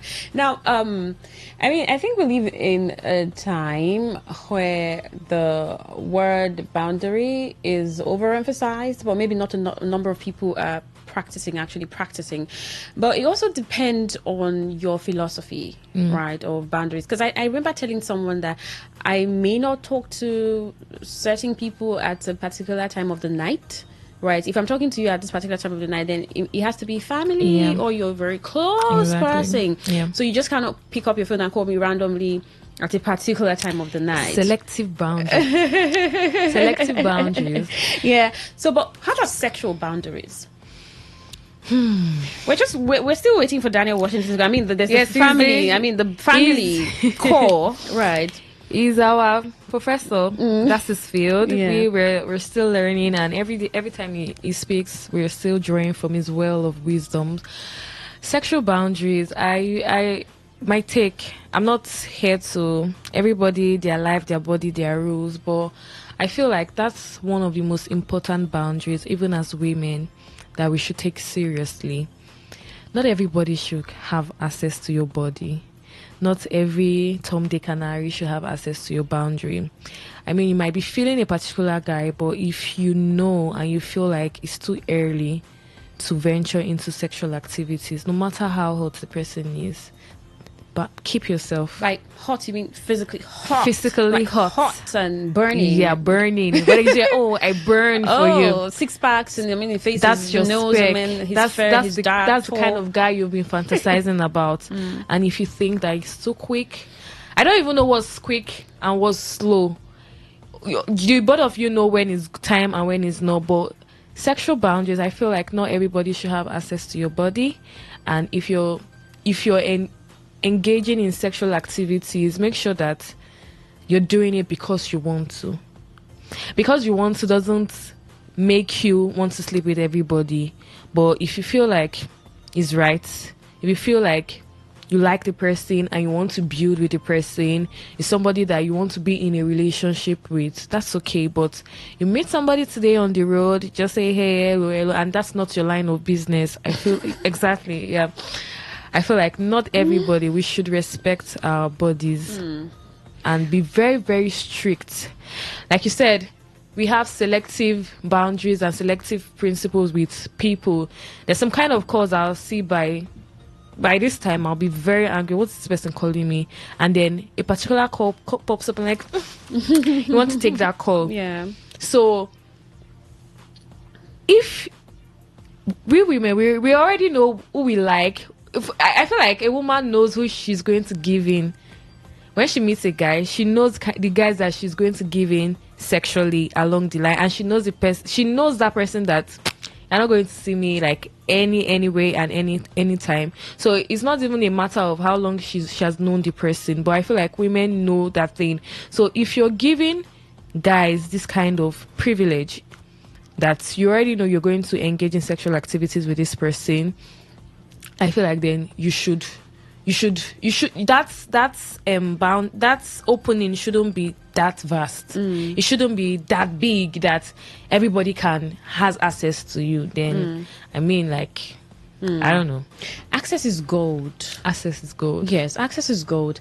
I mean, there are people I talk to, and I don't think you should just pick up your phone and call anybody because you have their phone numbers, right? I mean, especially young people. I mean, someone who's like a mentor, and you're the protege, he's a mentor, maybe your pastor, spiritual authority, maybe someone you are doing business with, or just a number of, up there relationships. You don't just pick up your phone and just dial. Right? Especially for something so minute, or something that a text, something that a message on WhatsApp or a text message can solve. Yeah. Especially, even WhatsApp, like I just like, is this very, very important that I can't wait till I go to church on Sunday to talk to him in person? Yeah. That's the kind of person I am. Any day, I can tell you in a year, it's not up to 5 times I call my spiritual father on the phone. Because I feel like it's such a reverent kind of thing. Like, you don't just pick your phone and call.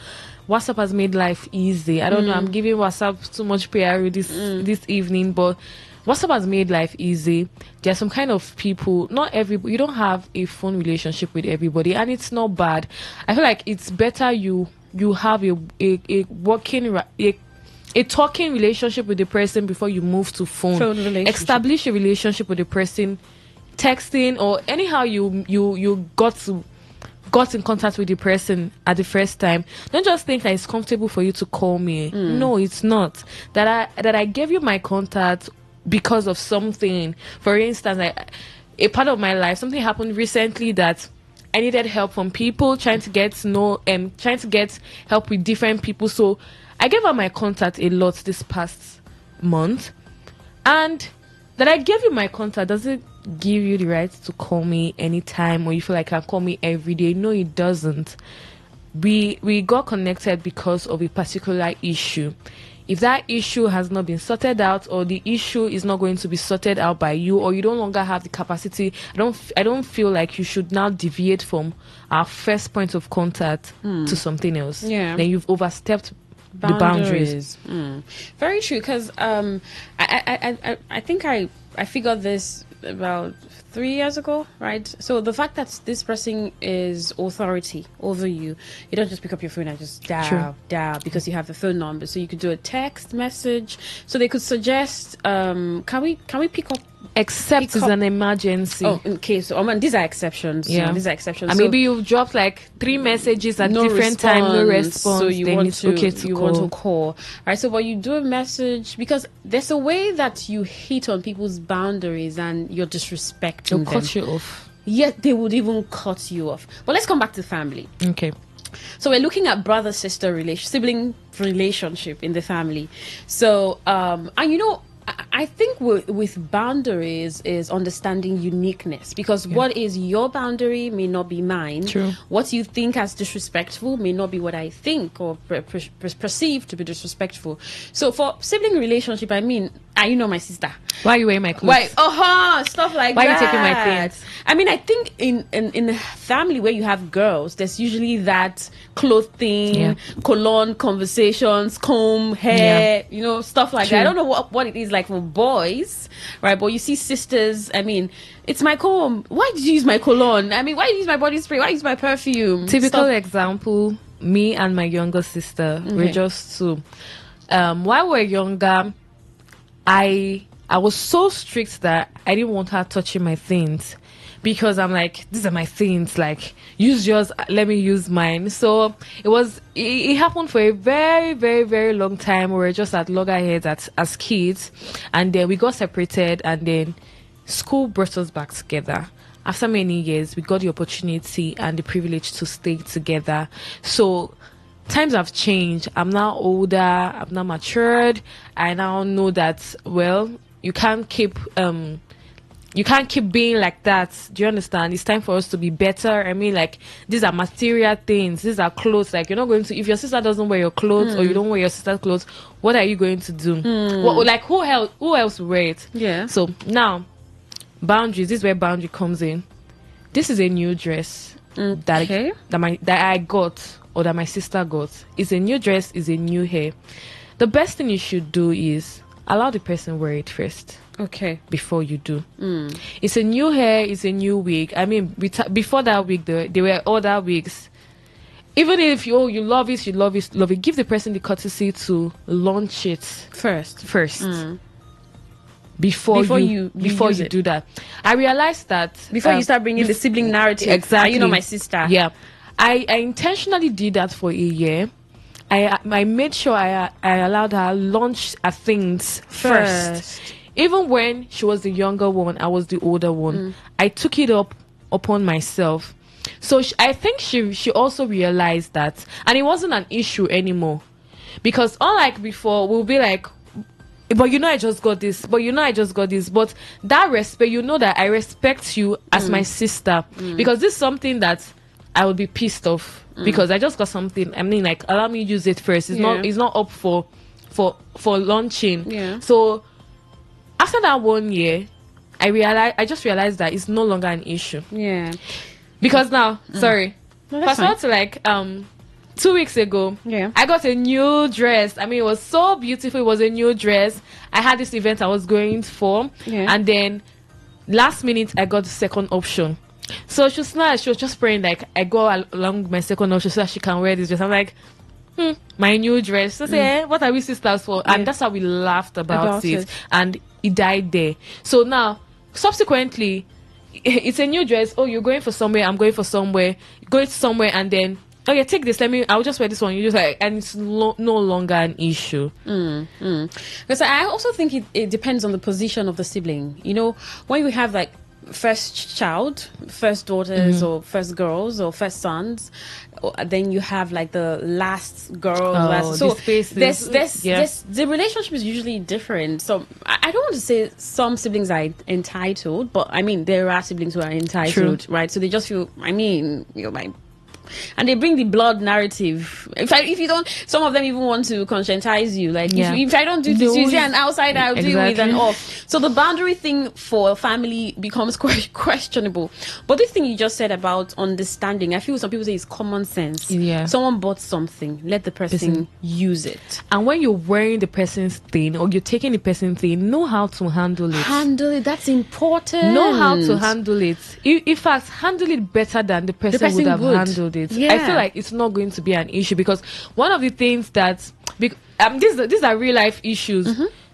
Look at the way you used my hair. You just use it, and I want to use it now. All the hair fall off from the wig. How do you think, if you come to meet me the next time, how do you think I'm going to respond? If my friend that is an outsider handles my thing properly, I'll always give my friend my stuff that knew that's my sibling. You can't guilt trip me. If you like make it a narrative, like you don't allow me to touch your thing, but you give your friend, and I'll tell you this is how I borrowed my friend my thing, and this is how it's coming back. Do you handle it well? Do you handle people properties well? Do you how diligent are you with making sure that you're keeping this thing in good shape? So there are siblings who just maybe visit their siblings and then they steal things. And they still they don't call it stealing, but actually they say it's take. Yeah. Then I think my roommate used to say it's to bab. That's a pidgin word. Like just, I mean, it's not stealing, but and my younger sisters will do that to me. So they will come and they will take something, and because I have a very wonderful memory, I don't even know that something is not there. Yeah, I don't know. Usually it will take a long time for me to realize that, I can't find this thing. And so I get home and I just saw this thing. I'm like, wait, I've been looking for this. Like, why say I took it? And so for me, I just feel okay, it's fine. It's fine. I'll just say, what's the highest thing that you say to me? No. That's the highest. Yeah. So you'll ask first. Yes, I will.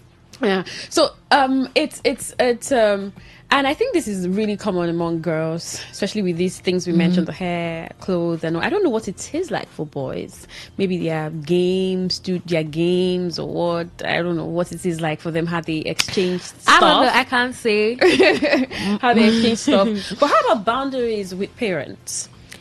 Is there supposed to be something like that? Yes. Okay.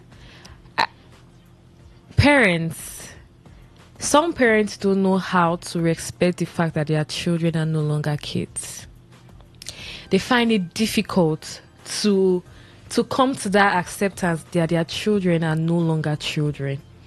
I feel like when a particular issue is on the table, when a child brings something, parents should know when to draw the line, know when to stop. Enforcing your opinions, your decision on a child that has gone through the 4 walls of university, don't you think you're overstepping a boundary? Okay. If your child has survived uni, came back almost 7, and you're at loggerheads concerning a particular decision, I feel like there's a point you should come to. You guys, is that you guys come to a common ground, or you trust that the decision this child is going to take would be best. If it's not a good decision, lessons learned, do you understand? But some parents, you just see them, typical example, I met someone, a friend, she won't know I'm talking about her, but I met her recently, and she has a very, very fantastic situation. I know that I've been hearing about this strict parents kind of thing, but I didn't know like it was this intense. She has lived all her life in a particular state. Our parents, our dad just wants her around his own confined zone, and then she has the opportunity to serve. She went through the other way, walked her way to another region. They are from the north, she went to the east. Okay. She's it's a battle for her dad to accept that she's no longer his baby. She's no longer in the house.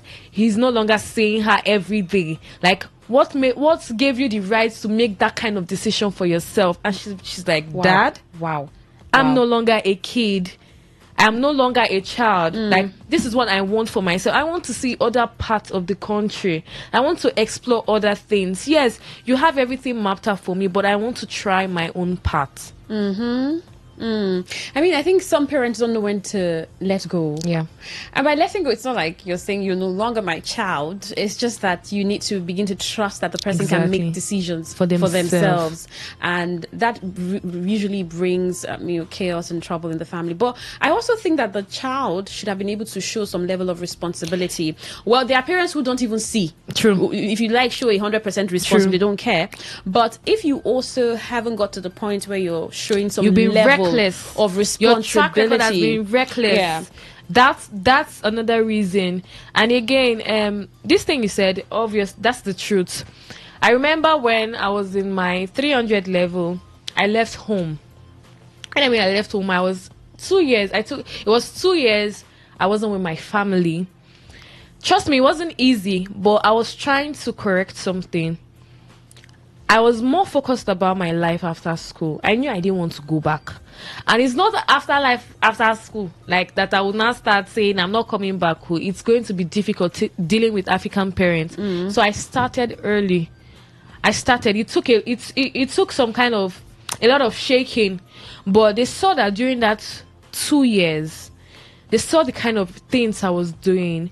They saw that I've taken responsibility for myself. They saw that I was living with a family that we're not related by blood, yet I stuck with that family. They saw the kind of they didn't have any reason, any call that your child is at the police station. Like there was no bad record. Yeah. So staying back in my own place after school wasn't an issue because it looked like it's a proud moment. Yeah. We're proud of you. We trust you to take care of yourself. They trusted me to take care of myself. And things they knew that around my you. decisions that I'm going to take. And you know how when you now graduate to that point where you're not the first child, but your parents are now calling you to tell you, hey, this is what your sibling did. This is what your father did. This is what your mother did. I'm like, how did I graduate to this point? It's your track record. Your track record. The responsibilities. They've seen that you're maturing. They've seen that you're becoming an adult. You're no longer that little child that they used to know. Absolutely. So, yeah. Great, because I watched the video where a popular cleric said, oh, you want to get married and your parents don't trust your judgment. They feel like, why? That's because they you question haven't every of your decisions. That's because you haven't shown responsibility. I mean, most parents. Yeah. I know that there are exceptions, but we're talking about the non-exceptions. So you haven't shown responsibility. I mean, you're living with your parents and then the bulb goes bad. You can't even get money and fix it. You can't call the plumber. You cannot buy detergent. Yes, as little as detergent. Even and your personal personal kids, even your personal toiletries, you're waiting for mommy. I'm like, are you not? If they're correcting you that you've not washed your room is smelling. Exactly. Those things that you don't want to put out there. Yeah. Your mom comes into your room like, what's that smell? Then as a man, you just wake up and say you want to get married, and they look at you like, you will not even finish. And you know parents now, they won't hype you, they won't gas you up. They'll just say you've not even finished taking care of yourself. I'm still taking care of you. Exactly. So you get into that point. So how about boundaries from the child perspective to the parent? I mean, so because he's your father or because she's your mother, you think you can just... I mean, accessing parents, people feel like, it's my mom now, what? Even things around the house. Yeah. I mean, there are homes where, although I said you also need to look at the rules and the uniqueness of the person, because there are homes where nobody goes into the kitchen except the mother. Nobody touches the pot except the mother. And there are homes where everybody just has access to the pot. And I mean, it varies. So those boundaries, I mean, children to parent. No matter how old you become, always make sure that you maintain the position of being a child to your parents. Don't try to overgrow that narrative. You're still their child. I'm saying because of respect and honor. You should always make sure that no matter what, I'm not saying that you should always dance to your parents' tune or always be in agreement with them, but make sure even in disagreement, show them that you respect them, you value them, and you honor them. There's a way you can. There's always the better way to handle situations. There's a current situation with my mom. It's not been funny concerning a certain decision about my life. Currently, I decided to take a particular action of which I've pre-informed them, but it looked like after I've decided, like, guys, this is what I'm doing, and then there's a flip, and I'm like, cancel that arrangement. I'm like, we've already talked about this, we've already discussed about this, and I'm like, I'm not going back. I've already made up my mind that I'm moving forward from this thing. So it's been like back to back. I just realized that I can't keep bantering words with my mom. So what I'm doing currently, even when you talk to a third party, they'll tell you, do what is best for you, but make sure you don't disrespect your parents. Yeah. Sometimes you need to give them time. You give them time. I know it's a time issue. Once it's 3 months, she'll come to that realization that this is my new reality. Yeah. So while we're at it, I'm still pacifying her, yet I'm working on the ground. They don't need the full details. We're not even living in the same city. Sometimes it's also a way to test your decision making. How and how sure are you about that thing? Because the more you hold on to it, they're seeing that you whatever it is, they're seeing your passion towards it. They're seeing how dedicated you are. Whether it's an activity, an organization, or a person, they're seeing how dedicated you are. They're seeing how this is going to be life changing. So you should be able to convince your parents, and you don't need to always talk to convince them. You don't need actions. Yes, will tell. Because someone say, sometimes what our parents do that look like trouble is from a place of love. Absolutely. Sometimes, or a lot of times, from a place of love. And so they are saying something that you're probably not seeing, or they're saying, okay, can you give this time? And so, but you're just, sometimes they act like that because that's the only way they know. That's the way they've been taught. They're not ready to explore new options. Imagine you coming to tell your mom that, oh, I don't think I want to go through this line. This is the path I want to go. And they're like, everybody in our lineage has gone through this path. Why are you bringing up something new? Sometimes that's the only thing that they know. That's how best they know how to handle the situation. So change sometimes is difficult for parents. So if you know that you're the first person bringing a particular change to the family, it's not going to be easy, and you have to give them grace. You have to give them grace, because it's not all about talk. Because trust me, if you fail, your parents will not take it easy on you. And you just like, you thought you were the one, like, because we sent you to school and blah blah blah blah blah blah. So you have to make sure that you have to, when you're making a decision and your parents are involved, you have to double think. It's just like at the end of the day, God, please don't shame me. Like, just give me something so that I can just call them and say, hey dad, hey mom, I got the gig at this company. And I'm like, oh, congrats, I'm proud of you. Like, I was like, finally it worked. Like, I'm not coming to rub it on your face. I'm just like, God, you've saved me. You've saved me. Absolutely. It's Sunday Family Special on Today 95.1 FM, Voice of the People. And every time you hear boundaries, maybe the only thing that comes to mind is dating relationships, but we've been able to expatiate on boundaries as to dating relationships, and then most importantly the family, because it's Sunday Family Special. So I don't know those areas of boundaries that you think the family should adopt. I mean, if it's a sibling relationship, sibling parent relationship, sibling relative, I mean father, relative, cousins, I mean uncles, extended family relationship, those boundaries.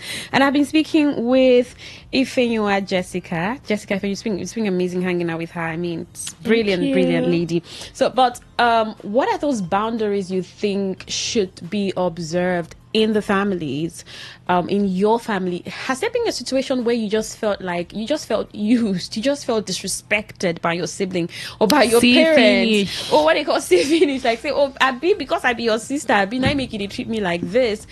I mean, I think that familiarity is such a disease. Exactly. Of course, they say it breeds contempt. Like, you just get so used to somebody because the person is get used to your parents, you get used to your sibling, your older sibling, and it's just anything goes. Before you know anything goes, that respect goes up. But let's get to hear from you.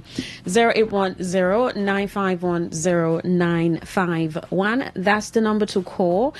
0810-951-0951. Send a text or WhatsApp message to 0701-9339-962. What are those areas of boundaries that you think should be observed in families? What are those areas you want to share? But do you have an idea of why in some families boundaries are really observed? Is it the doing of the parents? I mean, maybe parents set examples and then children follow, or what? Is it just maybe you have like unique people living in the house? There are some families that you come across and you just know that this is a strict family. But sometimes it's not even about being strict. Is the laid down foundation. Okay. I feel like those families, the families that the parents have been intentional. They already have system, they already have running structure. So children coming in, you're just coming in to play along with what the already laid down structure. You know that you're born into a family where you can't drop out. You must finish school. You must study professional courses, those kind of things. It might, even though it has its own side effects, but at the end of the day, if we try to look at it from the parent point of view, you feel like at the end of the day, they just want you to have a better life. This country will find ourselves. No shades to every other course or profession, but you know that if you're a doctor, if you're an engineer, if you're a lawyer, those are the reputable, indeed, in quotes, professions that will earn you respect and will always bring joy and pride back to your family. So those kind of family where you... In quotes, please. In quotes, please. In quotes. Please, please. Me too. I not even study any of that one. So you just see those families, or those families that they have strict family functions. They are away, but they must have Zoom call. They must have family prayers. They must have this. No matter how grown you are, no matter where you are in the world, you must show up for that family function. You can't take a major decision without letting the family know. You inform your dad out of respect. Dad, I want to do this. The next thing, on a call with all your siblings, and your dad is saying, this is what so say he wants to do, and you now see everybody giving their opinion over your, and some people, they are okay, and because that's their way of life. Some persons is how they keep the family bond, but some parents are too extreme, too way too extreme, where they won't allow the child to want to go for what they want. They don't know when to step down. It's a whole lot. And like you said earlier, these things bring about trouble in the family. And you'll be shocked at how something minute just escalates. It becomes a big deal. Thing, and you're like, what's taking so much to settle that? Why? Because I remember someone once sharing on one of the shows, I think one of our family or relationship shows, and she said she just took her sister's sanitary pad, and that's what caused issues, that they had to stay months. Was it even up to a year? And they didn't talk. Like, crazy. So it's shocking how some of these things actually that can be a pile up. That could be a pile up. Okay, that's another thing. So it wasn't just about the sanitary pad. So people should also learn to communicate boundaries, because I think people don't communicate boundaries. So what do I expect of you, right? And people should also learn to observe boundaries. So you're observing and someone else is communicating. What do you think about that? I agree. I agree. Communication is very, very, very important. Even as siblings, don't think that because you're older, because it's like we just mentioned, over familiarity, communicate no matter what. So that kind of situation, something like just over a sanitary pad, and you'd be like, that's not the main issue. Maybe you've been doing this consistently. Maybe you've been taking stuff from me. You've been taking so much from me without asking me first. So that might be like spillover. Communication, very important. Hi ladies, we don't share undies, toothbrush or handkerchief with anybody, not even our siblings. Mr. Lucky, thank you for texting. That's our show, Sunday Family Special. Thank you so much, Ifenyua Jessica. Thank you to Daniel Washington for this gift. Right, it's amazing. I trust your protege. I trust you. We have to go on a commercial and please listen to this infomercial. Good day, my lovely people of Rivers State and the environs. The voice wey you dey hear so na the voice of Mama Oni. Mama Oni, that Yoruba woman wey sabi only about man matter. I dey always dey treat you, my people. They greet you, say God no go let us stay disease, stay spend the whole of our lifetime. If you be man wey be say you dey notice say something dey happen inside your body, but the thing no dey there before. Maybe na long time toilet infection na cause your own. Abi you be man wey be say you no dey take care of yourself. Abi you be man wey you like to dey take cocoa thing. Abi you be man wey be say you get different thing wey you contact from river. Abi from where you dey make intercourse. If all these things enter inside your body as a man, if you gather themselves together wey be say no go let you feel stand gidigba as a real man. No forget Yoruba proverb dey talk say anybody wey laugh last na him dey laugh the best. Now I make Mama Oni come tell na for Port Harcourt town say for Mama Oni place we dey take off man matter. Man we know say many things they do am inside him body. Whether you be man we be say you no even get the opportunity to sleep well. Abi you dey get inch inside your body. Abi you be man we be say you no fit stand gidigba say yes I'm a real perfect man. My brother, you need to take 1-2 steps come meet Mama Honey inside the ongoing Herbal Trade Fair for inside Iziboro Park. You need to go meet experts, the people wey God give the knowledge, wey sabi about natural medicine. One of them na im be Mama Honey.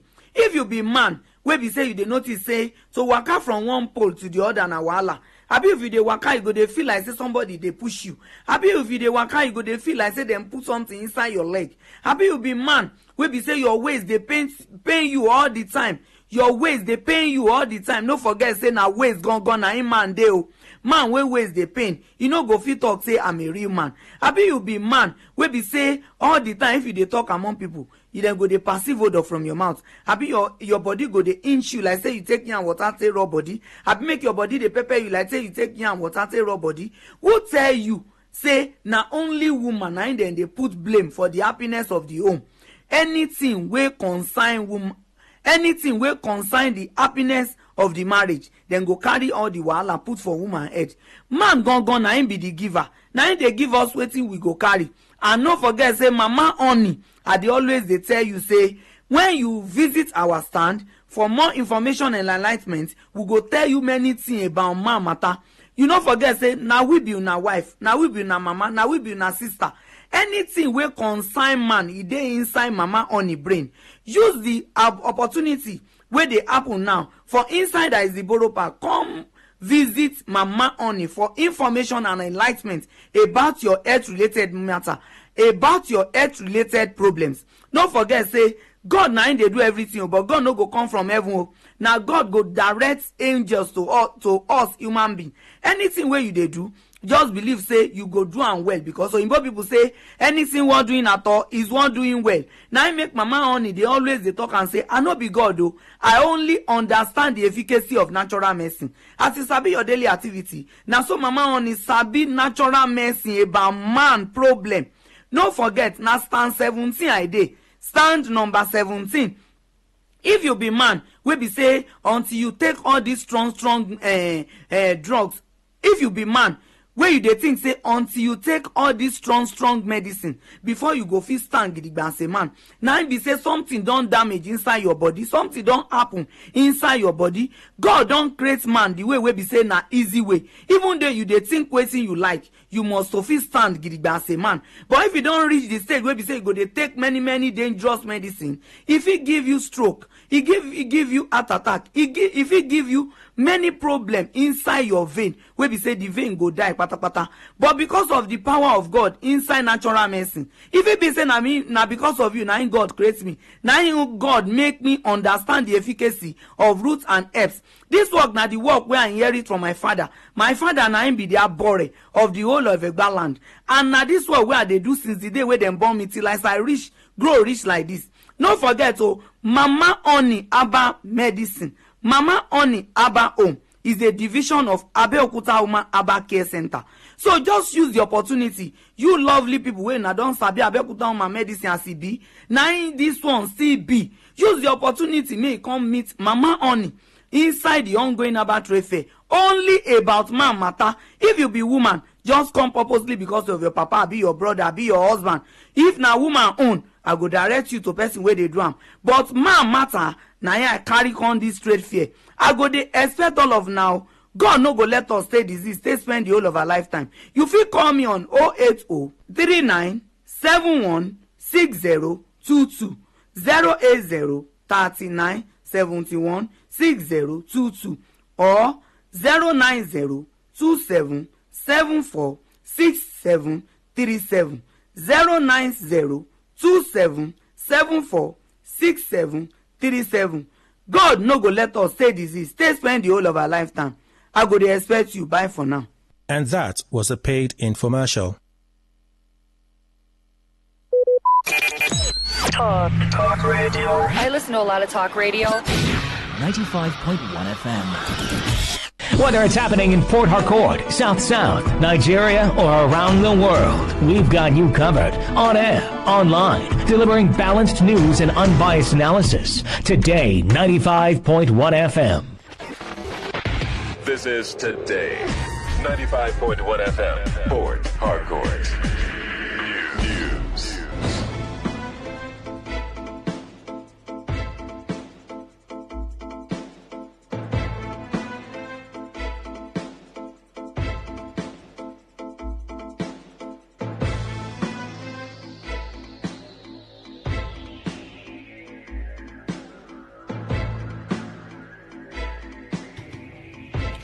Good evening. This is the World News on your premium talk radio. Today, 95.1 FM Port Harcourt.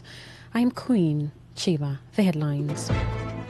Vice President Kashim Shettima departs New York for Germany to explore areas of intervention in Nigeria's developmental initiatives. Federal government refutes claims of alleged systematic genocide against Christians. On the foreign scene, China's former agricultural minister sentenced to death over corruption. Now the detail. Vice President Kashim Shettima has departed New York, United States, after representing President Bola Tinubu at the 80th session of the United Nations General Assembly. According to a statement by his media aide, Stanley Nkwocha, the Vice President is now headed to Germany, where he is scheduled to hold strategic meetings with officials of Deutsche Bank to explore areas of intervention and partnership in Nigeria's developmental initiatives. Nkwocha said during his participation at UNGA 80, Shettima secured UN Secretary General Antonio Guterres' commendation for Nigeria's bid for a permanent UN Security Council seat. He also showcased Nigeria's $200 billion energy transition opportunity to global investors and strengthened strategic partnerships with the UK on trade, defence and migration issues. The Vice President delivered President Tinubu's national statement calling for UN reforms and a permanent seat for Nigeria at the UN Security Council, even as he demanded Africa's control over its $700 billion mineral wealth and digital inclusion initiatives. According to the statement, Shettima will return to Nigeria immediately after his engagements in Germany. The federal government has strongly refuted recent allegations by some international platforms and online commentators suggesting that terrorists operating in Nigeria engaged in a systematic genocide against Christians. In a statement by the Minister of Information and National Orientation, Mohammed Idris, the government described the claims as false, baseless, despicable and divisive, insisting that they misrepresent the country's complex security challenges. According to the minister, portraying Nigeria's fight against terrorism as a targeted campaign against a particular religious group oversimplifies the situation and risks fueling division along ethnic and religious lines. Highlighting recent gains in the war against terrorism, the minister revealed that between May 2023 and February 2025, over 13,500 terrorists and criminals were neutralized, or nearly 10,000 hostages were rescued during military operations nationwide. He also confirmed that the top leadership of Ansaru, Nigeria's Al-Qaeda affiliate, was captured last month in a coordinated counter-terrorism operation. Idris emphasized Nigeria's inclusive leadership structure, noting that both Christians and Muslims hold top positions in the armed forces and police. The minister reaffirmed the government's commitment under President Bola Tinubu to safeguarding all citizens, regardless of faith or ethnicity, and to ensuring justice through continued prosecutions of Boko Haram and other terrorist suspects. Meanwhile, the federal government has assured Nigerians that there would be no disruption in the supply of refined petroleum products following concerns over the Naira for crude oil arrangement and disputes involving the Dangote refinery. In a statement by the Ministry of Finance after a meeting of the Steering Committee of the Domestic Crude Oil and Refined Product Sales in Local Currency Initiative, the government stressed that energy security and stability in the downstream oil sector remained a top priority. The committee, chaired by the Minister of Finance and Coordinating Minister of the Economy, Wale Edun, said the recent report of a suspension of the Naira for crude oil deal by the Dangote refinery had been amicably resolved. The government insisted that Nigerians should not expect scarcity or price instability. By addressing labour concerns and reaffirming the continuity of its local currency crude oil sales initiative, the committee sought to calm growing public fears of another fuel crisis. The Secretary to the Government of the Federation, George Akume, says the challenges confronting Nigeria did not begin with the current administration and that President Bola Tinubu has embarked on bold reforms to tackle some of the challenges. Akume stated this during a special service organized to mark the 65th Independence Day celebration at the National Ecumenical Center in Abuja. He noted that every Nigerian has a role to play in building the nation. He reiterated the commitment of President Tinubu to transforming the nation, as he noted some of the reforms that the president has embarked upon, including the removal of subsidy, among others. The SSG further called for cooperation among the three arms of government. The former Minister of Information and Orientation, Professor Jerry Ghana, has declared with certainty that former President Goodluck Jonathan will contest the 2027 presidential election on the platform of the People's Democratic Party, PDP, and reclaim the presidency. Speaking to newsmen shortly after the PDP Niger State Congress in Mina, Ghana said Nigerians had experienced 2 other leaders after Jonathan and were now yearning for his return. Describing the PDP as truly democratic and grassroots-oriented, Ghana said the party had always allowed Nigerians to freely choose their leaders. On the party's internal affairs, the former minister dismissed talks of crisis, insisting disagreements had long been resolved. He urged Nigerians to shine their eyes and vote out the present administration in favor of Jonathan's return for good governance. Meanwhile, the State Congress produced Aliyu Halidu as the new chairman of the party, defeating zonal chairman Yahya Abdullahi. We're moving on where the Socio-Economic Rights and Accountability Project, SERAP, has urged President Bola Tinubu to urgently disclose details of the selection appointment process for the successor to Professor Mahmood Yakubu, whose tenure as the chairman of the Independent National Electoral Commission, INEC, will end in November 2025. SERAP urged the president to disclose the number and names of candidates for INEC chairman and whether the Council of State has been consulted or would be consulted in making the appointment as constitutionally required. Sharp also urged Tinubu to use the opportunity of the appointment of a new INEC chairman to reconsider his appointment of at least 3 alleged members of the All Progressives Congress APC as resident electoral commissioners, recs of the INEC, and to nominate non-members of a political party as replacement. Professor Mahmood Yakubu will leave office as INEC chairman in November, having completed his 2-term tenure of 10 years. President Tinubu is expected to appoint his successor soon, subject to Senate confirmation.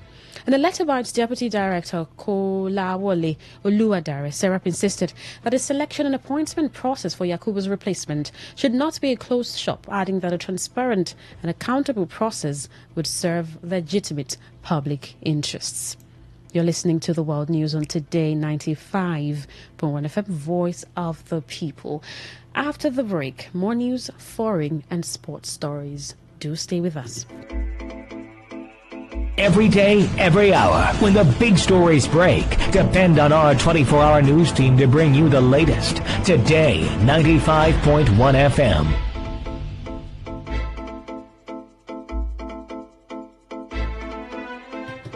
Thank you so much for staying with us. Now the rest of our stories.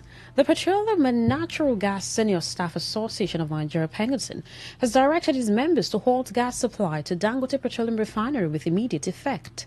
In the directive, the union asked all its members in various offices, companies and institutions and agencies to cease all services from 12 a.m. tomorrow. This resolution was contained in a statement following the association's National Executive Council NEC meeting held yesterday.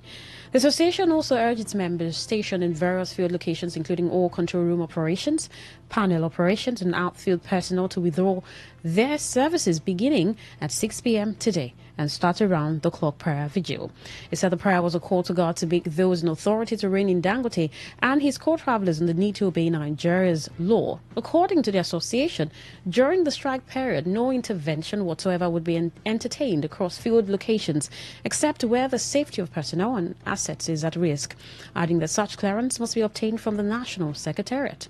Recall that PENGASN had threatened to picket the Dangote refinery over alleged sacking of 800 workers who joined the association. The association alleged that over 2,000 Indian nationals were recruited by the company to take over the jobs of those sacked by Dangote. However, the Dangote refinery said only a few of its workers were fired over repeated cases of sabotage. In a statement, the management of the company said the move was an ongoing reorganization which became necessary to safeguard the refinery from repeated acts of sabotage. The traditional leadership and stakeholders, including leadership of the Community Development Committee in Okorama Community in Port Harcourt Local Government Area, River State, have dismissed report of land dispute in Okoro Community as claimed by some individuals. The chairman of Okorama Council of Chiefs, Chief Ineka Methama, who was reacting to what he described as misleading information over land reallocation, declared that those speculating that Okurama community was experiencing issues of land dispute acted in ignorance by painting the community in bad faith. Chief Ineka Miefama maintained that land verification done by a verification committee was a tradition of the Okurama people on the directive of Okurama Council of Chiefs upon the emergence of a new chairman both at the traditional council, including the CDC, of the community. He also revealed that the paramount ruler of Okochiri Kingdom, His Royal Majesty Ateketom, had also intervened and that the entire people of Okurama were pleased with the peaceful resolution. Verification. There are some illegal dealings, which after verification, they brought it to the floor of the Chiefs Council, and we all corrected it. There is no selling of land, as I said, as I had it. We allocate these lands that have been verified as not well or legally allocated to persons, to other members of the community. If they sell, of course, that is their own right, because it is being given to them by the community, by the authority. Now, after the whole exercise, it took us to so many places, police stations. Finally, King Dr. Ateketom called us. Also speaking, the secretary of Okurama Council of Chiefs, Chief Levi Sam Upuayoya, who maintained there was no iota of truth in the speculation, appealed to the public to disregard such fake information about Okurama land reallocation to some persons. He described the information as a calculated missile to dent the reputation of the present traditional leadership of Okurama community on the land verification exercise being carried out. That has been our tradition. It is not new. Whosoever that assumes position as the chairman of Okurama Council of Chiefs will set up a verification committee to ascertain the numbers of plots we have. So what we heard over the media is totally false. It's not correct. The person is just painting, calling Okurama community a bad name, which we are kicking against. And by the special grace of God, His Royal Majesty King Dr. Ateke Michael Tom has intervened into this matter. Real estate developer Odibola Properties has officially allocated plots of land to clients who invested in its Harmony Grove estate located off Oberikuri Airport Road in Port Harcourt, River State. Speaking at the event, the company's managing director, Julius Rega, said the exercise was to provide physical access to investors so they could begin developing their properties. Explained that Harmony Grove Estate comprised over 200 plots and contains modern infrastructure, including well-mapped roads, drainage systems, electricity, a planned clubhouse, and a 24-hour security. Okay, today is actually our location ceremony for clients that keyed into our Harmony Grove Estate. Real estate is much more than just buying the land, but you need to access. So that's what we did today, for them to have physical location so they can access their lands and start developing. So Harmony Grove Estate is over 200 plots lost. And also that, as you can see, you have well mapped out road and drainages, you have established light infrastructure, then there's going to be a clubhouse, and then 24/7 security. While highlighting the company's track record, Rega stressed that the best way to overcome challenges of land grabbing is to buy from a genuine real estate company like Odibola Properties. He also added that the company's culture of value-driven investment is evident as properties in Harmony Grove Estate have appreciated significantly as clients who bought plots 9 months ago at 15 million naira now have their properties valued at 48.8 million. The panacea for land grabbing is to buy property from a genuine real estate company. Buy property from Odibola Properties because we've been here, we are marking our 10-year anniversary by this October. So the company has been here.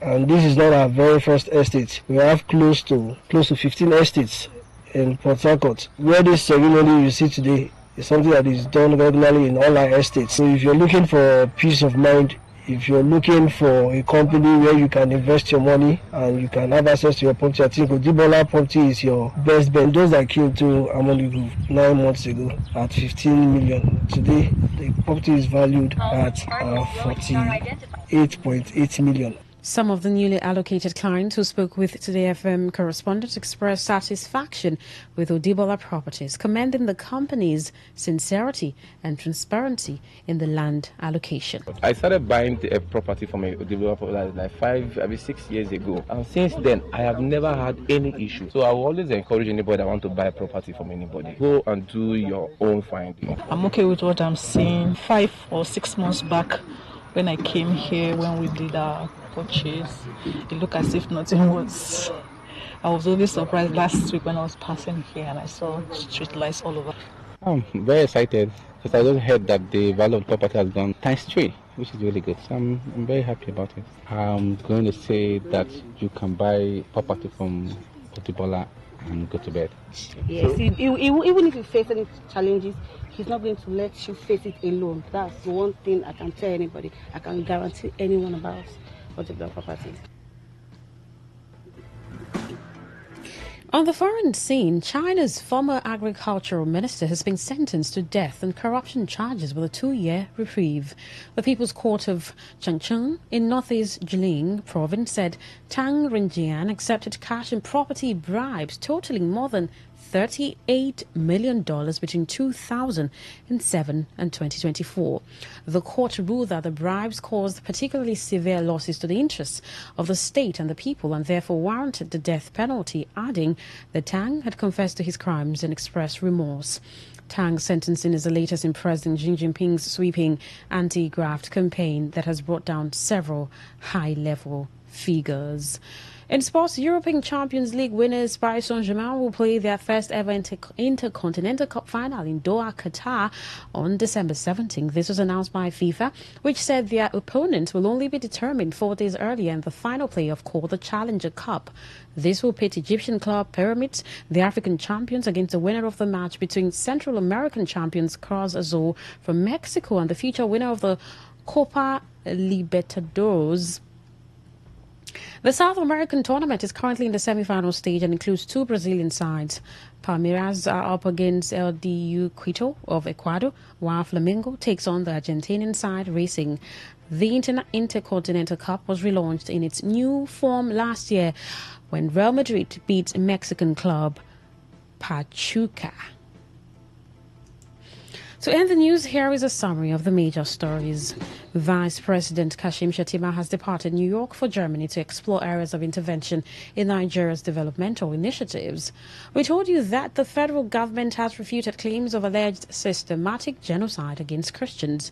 On the foreign scene, you also heard that China's former agricultural minister has been sentenced to death over corruption. That was the news as edited by Stella Sasongo Korea. For comments and inquiries, please call 0818-389-2850 or send your emails to news@todayfmlive.com. You can also read our stories on www.todayfmlive.com. My name is Queen Chima. Good evening. Today's news, today's entertainment, today's sports, today's issues. Today on Today 95.1 FM, Port Harcourt. Radio has never been this good. Today 95.1 FM, Port Harcourt. It all begins with breaking news. Now make no mistake, this is a difficult mission. And it will remain difficult for some time. Then it keeps trending. Events, issues, personalities, all struggling to gain attention. But in the race with deadlines, the intrigues, power play, undercurrents are often missed or underreported. Insecurity here is basically a product of poverty. But not anymore. As the platform on radio steps in to fill the missing links on events, issues, and personalities in the news. I'm not afraid of anybody. Yeah! The platform on radio serves only the hottest topics and trending issues. Only on Today 95.1 FM. 95.1 FM. Port Harcourt. Weekdays, 4 p.m. Get on the platform on radio and be served. Wake up to today's quest, where breakfast on the radio is full course. We start with some motivation to ignite the spark in you for a great day. then a full interactive sports show on Sport Attack 6:30 a.m. Unbeatable and concise news reports on the world news at 7 a.m. and our newspaper review segment now 7:30 a.m. Oh yes, 7:30 a.m. The scoops and the commentaries from my esteemed panelists. Today's quest, 6 a.m. to 11 a.m. on Today 95.1 FM, Port Harcourt, from Monday, November 13th, 2023. Miss it, you miss out.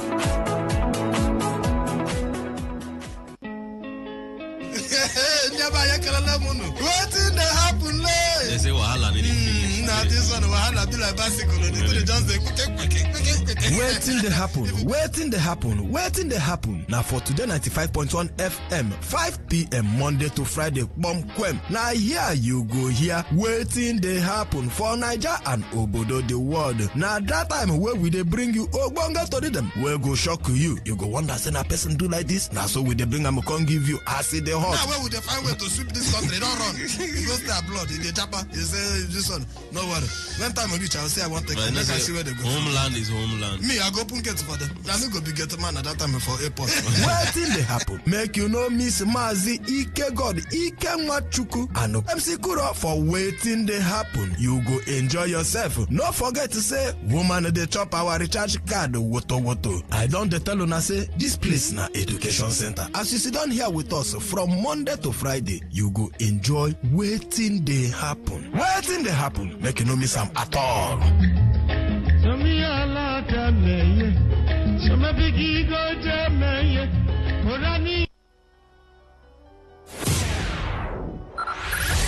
Five, four, three, two, one. Let's take you into a realm, another dimension, a reality of higher intelligence, discovery, and quantum possibility. Tune in every Monday, 1 p.m. to 2 p.m. on this station and be part of this journey as we address issues that relate to you and your tech life. It is Today's Tech Show on your premium talk, news and sports station. Today, 95.1 FM.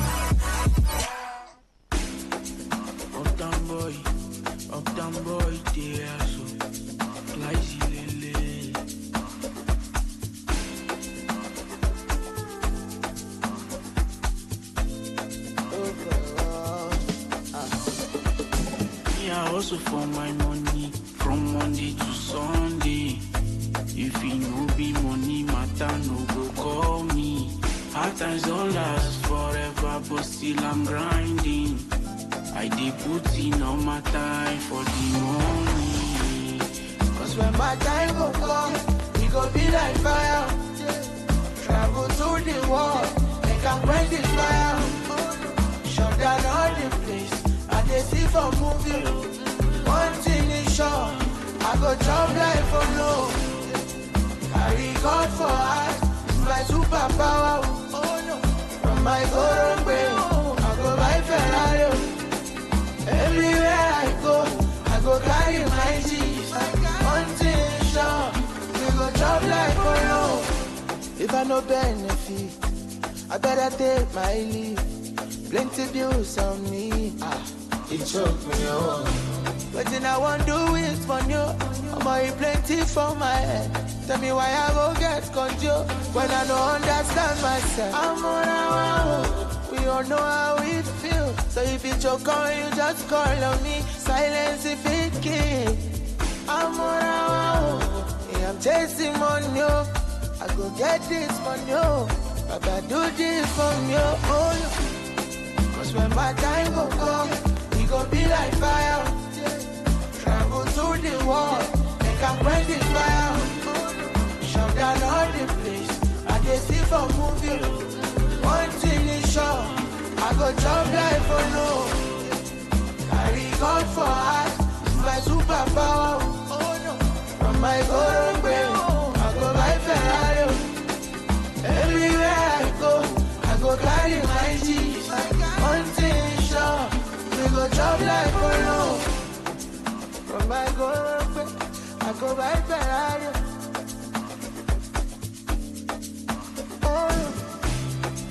Carry God for us, my superpower.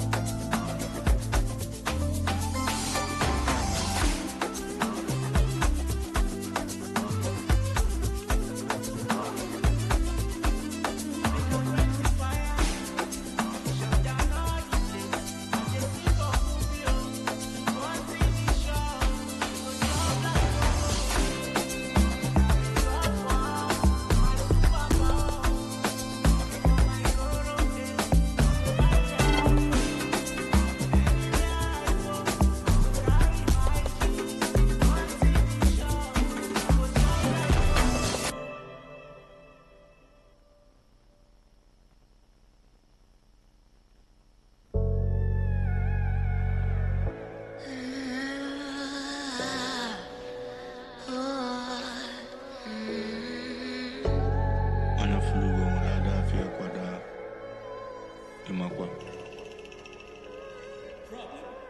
Nobody knows how. If it's hard, it is reality. Some days I am whole, though sometimes it's death I want to feel. Reality.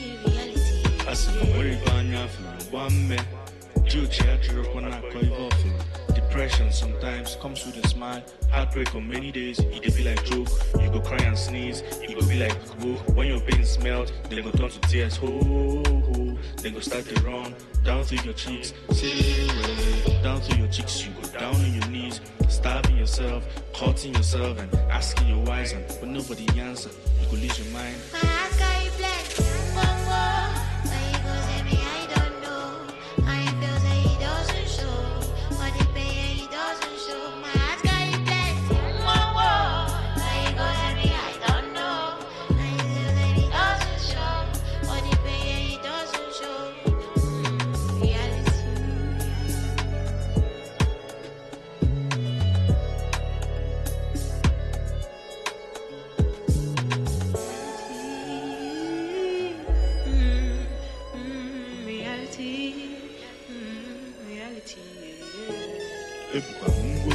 Man, I carried my cross with grace and pride, but I lost my mind. I jogodo. I met my demons and I made them my friends. No, bro, I made them my fans. I sold them my dreams and the body didn't catch. My demons jigwanko, okosisi panko, ojibo magaya, ojigwanonko, para belo. Now wire to the para. This song the babadka, Sodom and Gomorrah. I paid all my dues, kitabu my turn. Emilio Con, I go fight to the end till I sit down for front. Each of the records go. Come get your cards, the ball is in your court. Anya Fulugo, Liao.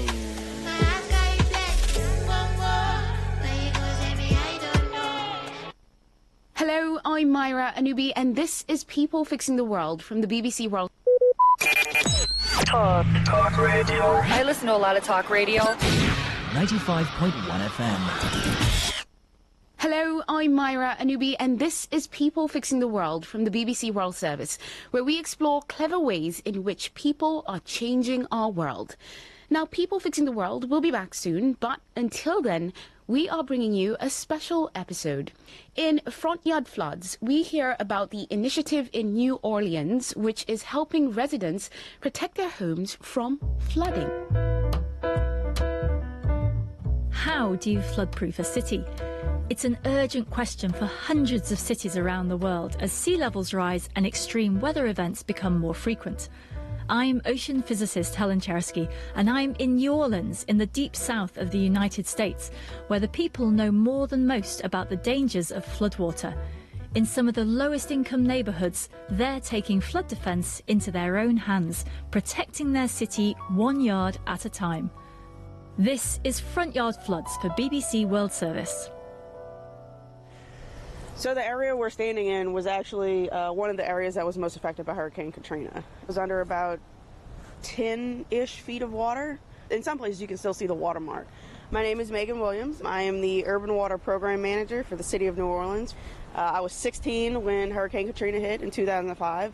We're watching everything on the news, and as a 16-year-old, I'm not really comprehending what's happening. And then we went and saw a family member's home. They had gotten about 8 feet of flooding. I very distinctly remember driving and pulling up to their house, and they had a fence around their property, and there was a fish stuck in the fence. And this is probably a 6-foot, 5-foot fence, something like that. And it was stuck at the very top. The mud line was at the roof inside of her home. Everything that you could possibly see inside of the home was caked with mud. And I think that was the first time that I told my mom, I want to help fix this. I didn't know what that meant at 16, but from there, I went into civil engineering at the University of New Orleans. From there, I turned into a roadwork engineer, and from there into a drainage engineer. Megan is just one of the inspiring residents of this city, working to flood-proof its neighbourhoods 20 years after the most devastating urban floods of the century. Hurricane Katrina, about 30 miles southeast of New Orleans, the next 60 to 90 minutes critical for that city. I'm just looking to make sure we're not going to get whacked in the head with anything. We're making our way over here. Oh, there's broken glass. Starting to come in, just slide down. We're just near the border between Mississippi and Louisiana. You can see it coming. We've been here for 4 hours, and it's just a constant, relentless barrage of the wind and the power there. Well, as a matter of fact, we're getting some pretty strong wind gusts here. Look at the water on the main road. It's up to my knees. Debris now starting to fly through the air. All right, that's it, guys. I'm going to come back in. Oh. Take a look at a map and you can see just how vulnerable New Orleans is. Much of the city sits in a bowl, and the bottom of that bowl is below sea level. It's built on marshlands and swamp. The broad Mississippi River slices through the centre, and Lake Pontchartrain marks the city limits to the north. And New Orleans is sinking just as sea levels rise, the subsidence caused by decades of oil extraction and the cutting of navigation canals through the Mississippi Delta.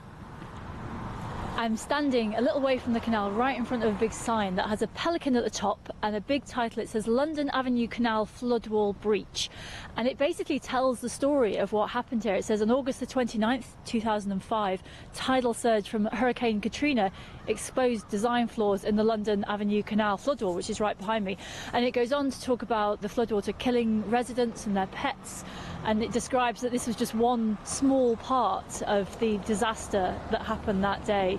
Infrastructure failed and it killed people, and this place is still hurting today. And you can see around us there are still houses that have, we passed I think a house a little way back that still had a cross on the door, and there's houses around here that, you know, repairs are still needed, and this damage is not in the past, it's part of the present. It's a very sobering sign. Around 1,800 people died as the defences failed at multiple points around the city. 800,000 were evacuated, many never to return. Those that did come back, like Meghan's family, returned to a shattered ghost of a city. But there was a determination to rebuild. The unique spirit of New Orleans, the birthplace of jazz and the crucible of so much African American culture, couldn't be allowed to die. The first step was to rebuild the flood defences. Well, it's a huge project. It's the largest civil works project ever undertaken by the Army Corps of Engineers, a $14 billion program. Mike Park was the chief of Task Force Hope, a project that combined US Army muscle with the expertise of Dutch engineers to protect the city as it rebuilt. There are some features of this project that are extraordinary.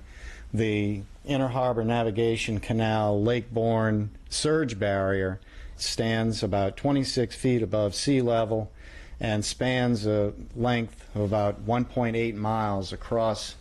It's the largest structure of its kind that we know of anywhere in the world. We have a very similar equivalent project that's the flagship project on the West Bank that we call the West Closure Complex. And what it does is it spans across the Gulf Intracoastal Waterway and prevents storm surges from intruding up the Harvey Canal and the Algiers Canal. When we close that structure in the event of a storm, we also have to have the largest pump station in the world. It's an extraordinary structure. These impressive new walls of concrete and steel seal the city from the water outside. But what they can't do is to protect it from the rain that falls into the sealed bowl of downtown New Orleans. This isn't just about repairing damage done in the past, it's about preparing to face a much wetter future and being able to cope with more water on a regular basis. Climate change is increasing the severity of rainstorms, and the city's drains just can't cope, turning streets into rivers and some of the poorest neighbourhoods into part-time lakes. When Megan Williams finished her engineering education, she was more determined than ever to help her hometown. She's now Urban Water Program Manager for the City of New Orleans. We are currently standing at the large bioswale at the Pontilly Drainage Project. This was the first green infrastructure project of this scale to be implemented in the city of New Orleans. There's houses just on one side, and then there's this green area of space, and in the middle of it there's a kind of a sunken, kind of like a shallow trench, and it's got plants in it. That's kind of exactly what it is. It's kind of a sunken garden. But what's happening is all along the path of the bioswale there are what we call runnels. So what it does is it actually accepts water off of the street and reroutes it into this large sort of sunken garden. This bioswale by itself can hold about 1 million gallons of water because of how large and how deep it is in some sections. So it kind of functions in two ways. It'll capture water off the street, but it also captures water where it falls. It'll fill up, and over time, within about 24 hours, it really slowly releases all the water back into the drainage system. So the idea here is not to hold on to the water, it's just to give the drainage system a chance by slowing down the water, by kind of holding on to it and just so it doesn't overwhelm the system. Correct. So what we're dealing with in New Orleans is an excess amount of rain in a very short window of time. And because we pump all of our rainwater out, we are really on a mission to figure out ways to alleviate some of the pressure on our pump stations. So we've installed green infrastructure throughout the city. We've got some planned, but the intention is to capture water and just hold it back for just a little bit and really slowly release it back into the system. But what's lovely about this is, I mean, at the moment it's a kind of sort of grey spring day, but I can see that a bit later in the year this is also going to look really pretty. You know, this is a nice thing to have in your neighbourhood. So it's not the kind of facilities, it's not concrete, it's not heavy infrastructure. It's sort of, it looks very natural and it's a pleasant thing to be by. These plants will blossom. All of the plants that we use are native plants as well, so they typically can thrive in most of our conditions. With the green infrastructure, it really adds a really nice layer of kind of what nature wants to do in a neighborhood. This is a pretty big project protecting a northern neighbourhood that was shattered by Katrina, but one that had enough green space to be converted into the bioswale drainage project. Drive back towards the city centre and the streets get narrower, the greenery disappears and the subsiding streets get bumpier. In places they're more pothole than asphalt. Neighbourhoods here need a different approach. We have to stop thinking of our pumping system as our first line of defense. We had to back up onto our front porch and look at our own front yard and look at our yard as the first line of defense and do everything we can there to keep the pumping systems from having to kick in. This is Dana Ennis.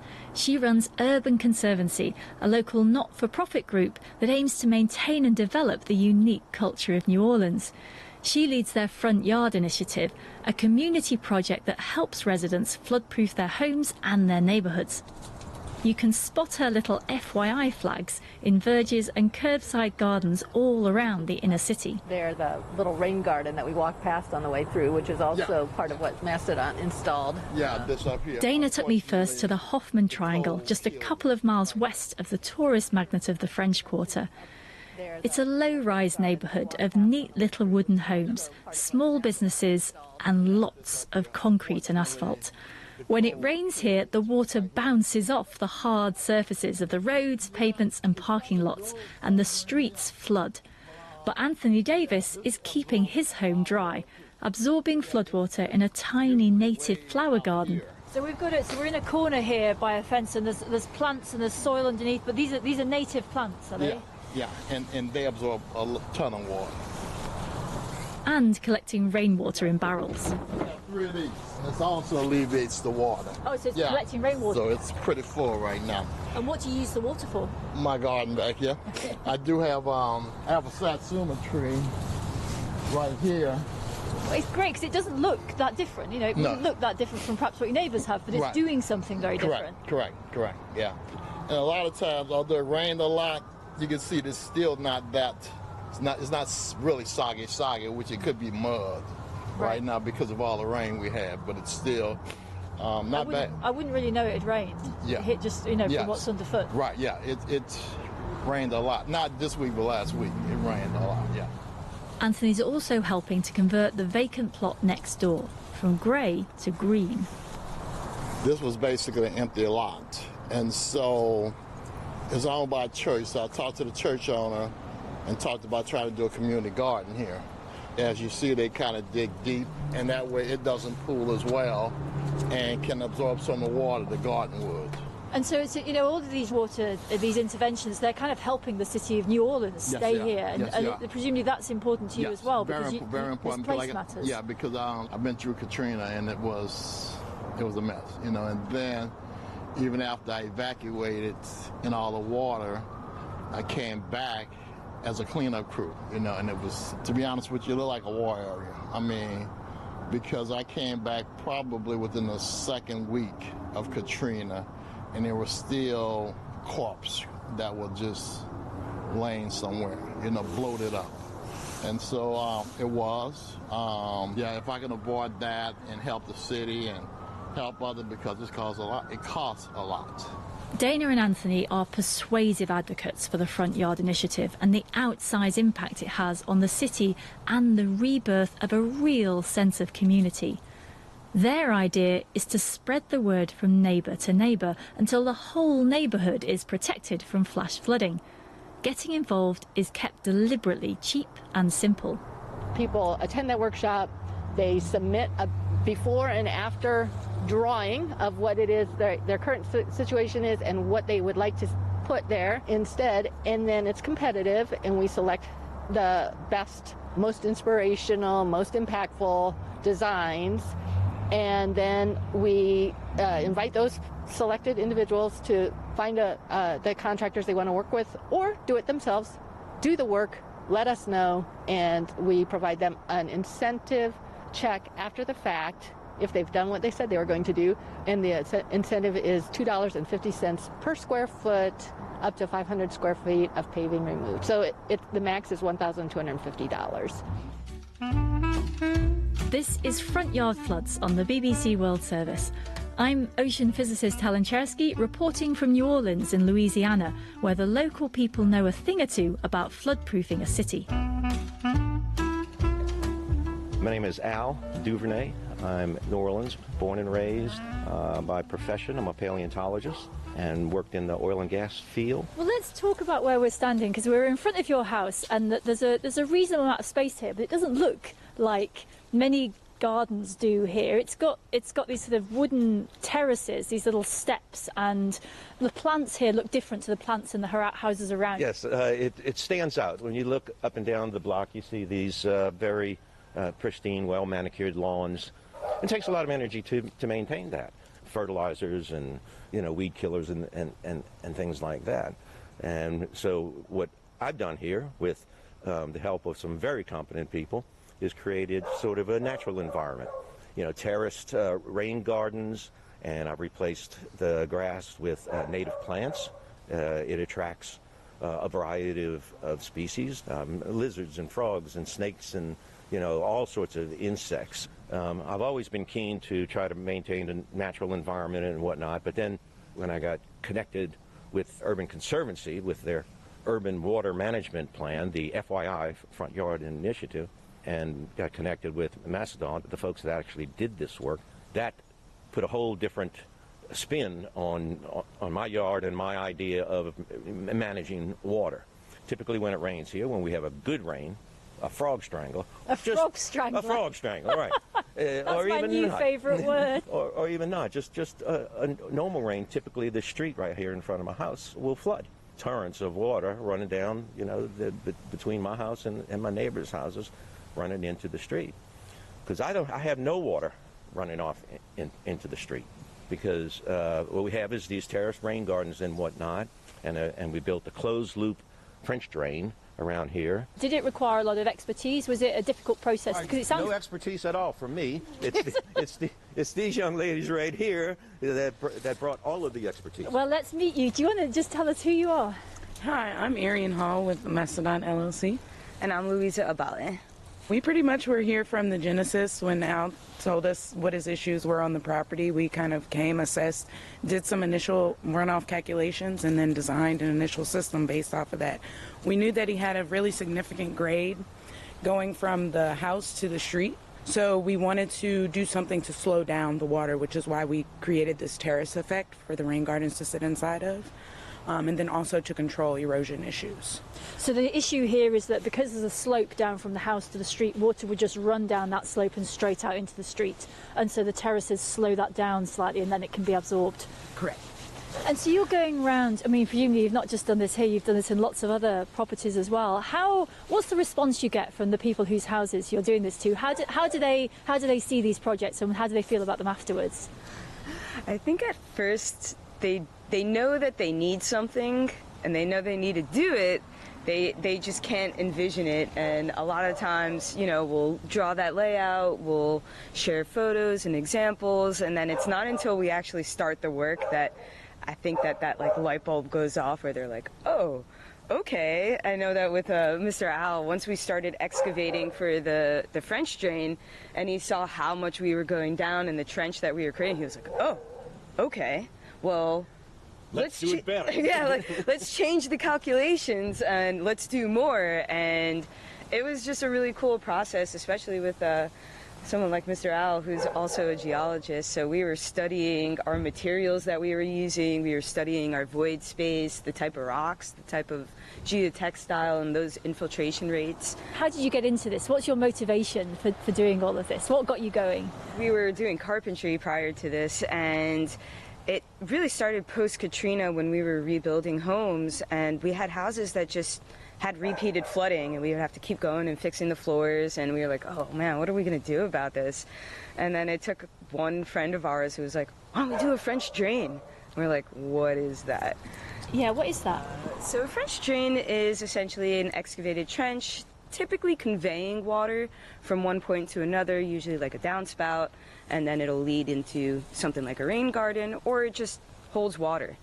And we were like, can we do this with volunteers? And we're like, oh yeah, sure, go ahead. And the floor stopped flooding. So we learned that we were onto something, and then from there it just kind of like ignited, I guess, a passion, especially here where, you know, you see a lot of the effects of climate change. We're at the front door.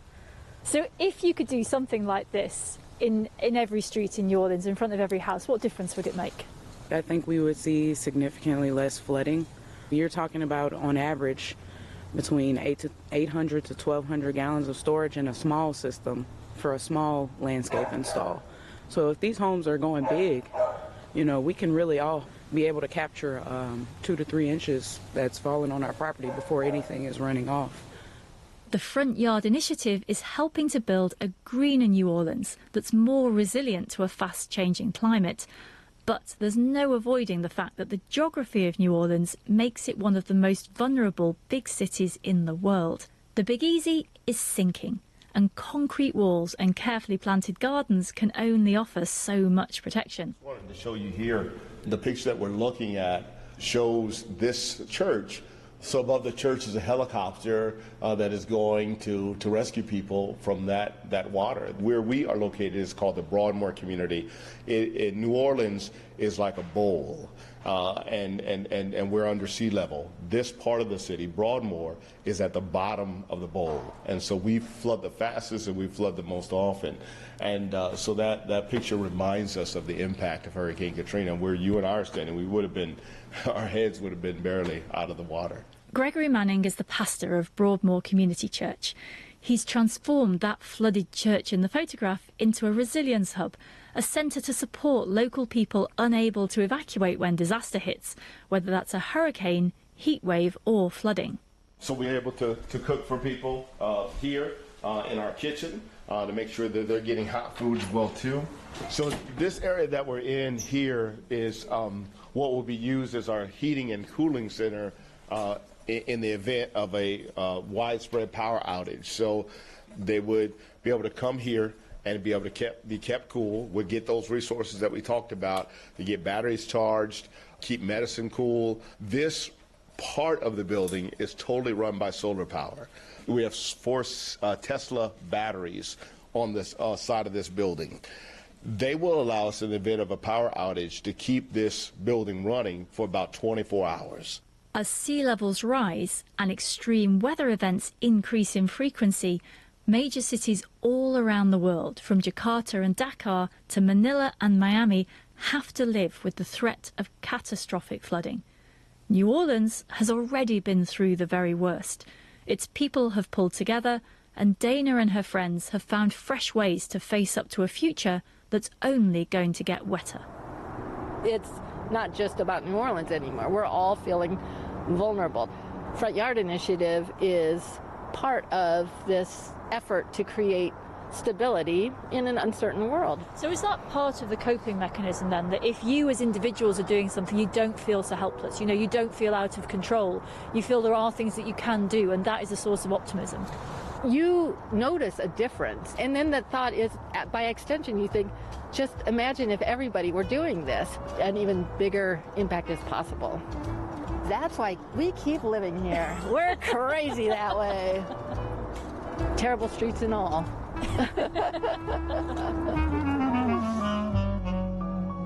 I'm Helen Chersky, and Front Yard Floods was produced by Alistair Cross for the BBC World Service. To make sense of what's happening in your world, listen to What in the World by downloading the BBC World Service app. Talk radio. I listen to a lot of talk radio. 95.1 FM.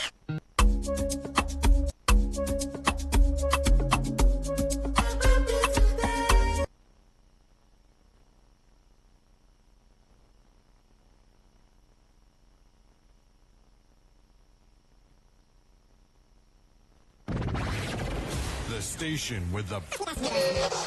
As the voice of the people, we make sure that no one misses out. On Today 95.1 FM, there's something for everyone. Our tech show, because tech is new money. Our kids show, because we love the little ones. Our gospelration, because it's the moment of truth. Our high life show, because high life is vintage. Our sports show with the adrenaline. Our midnight show, because we care about your love life. Our nostalgia drive, because old is gold. Our show for young people, because Gen Z code is on. Our pidgin bit, because na Naija we dey. Our book review, because books are a mirror. Our big stories, because big things only.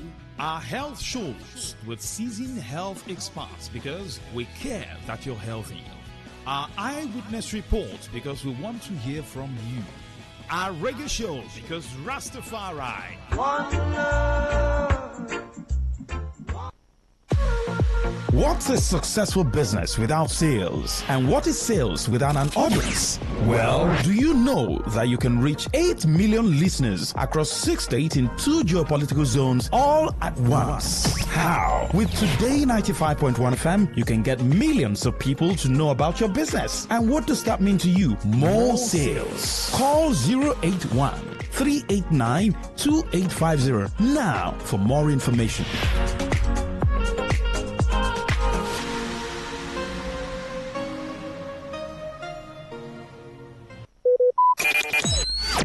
Talk radio. I listen to a lot of talk radio. 95.1 FM.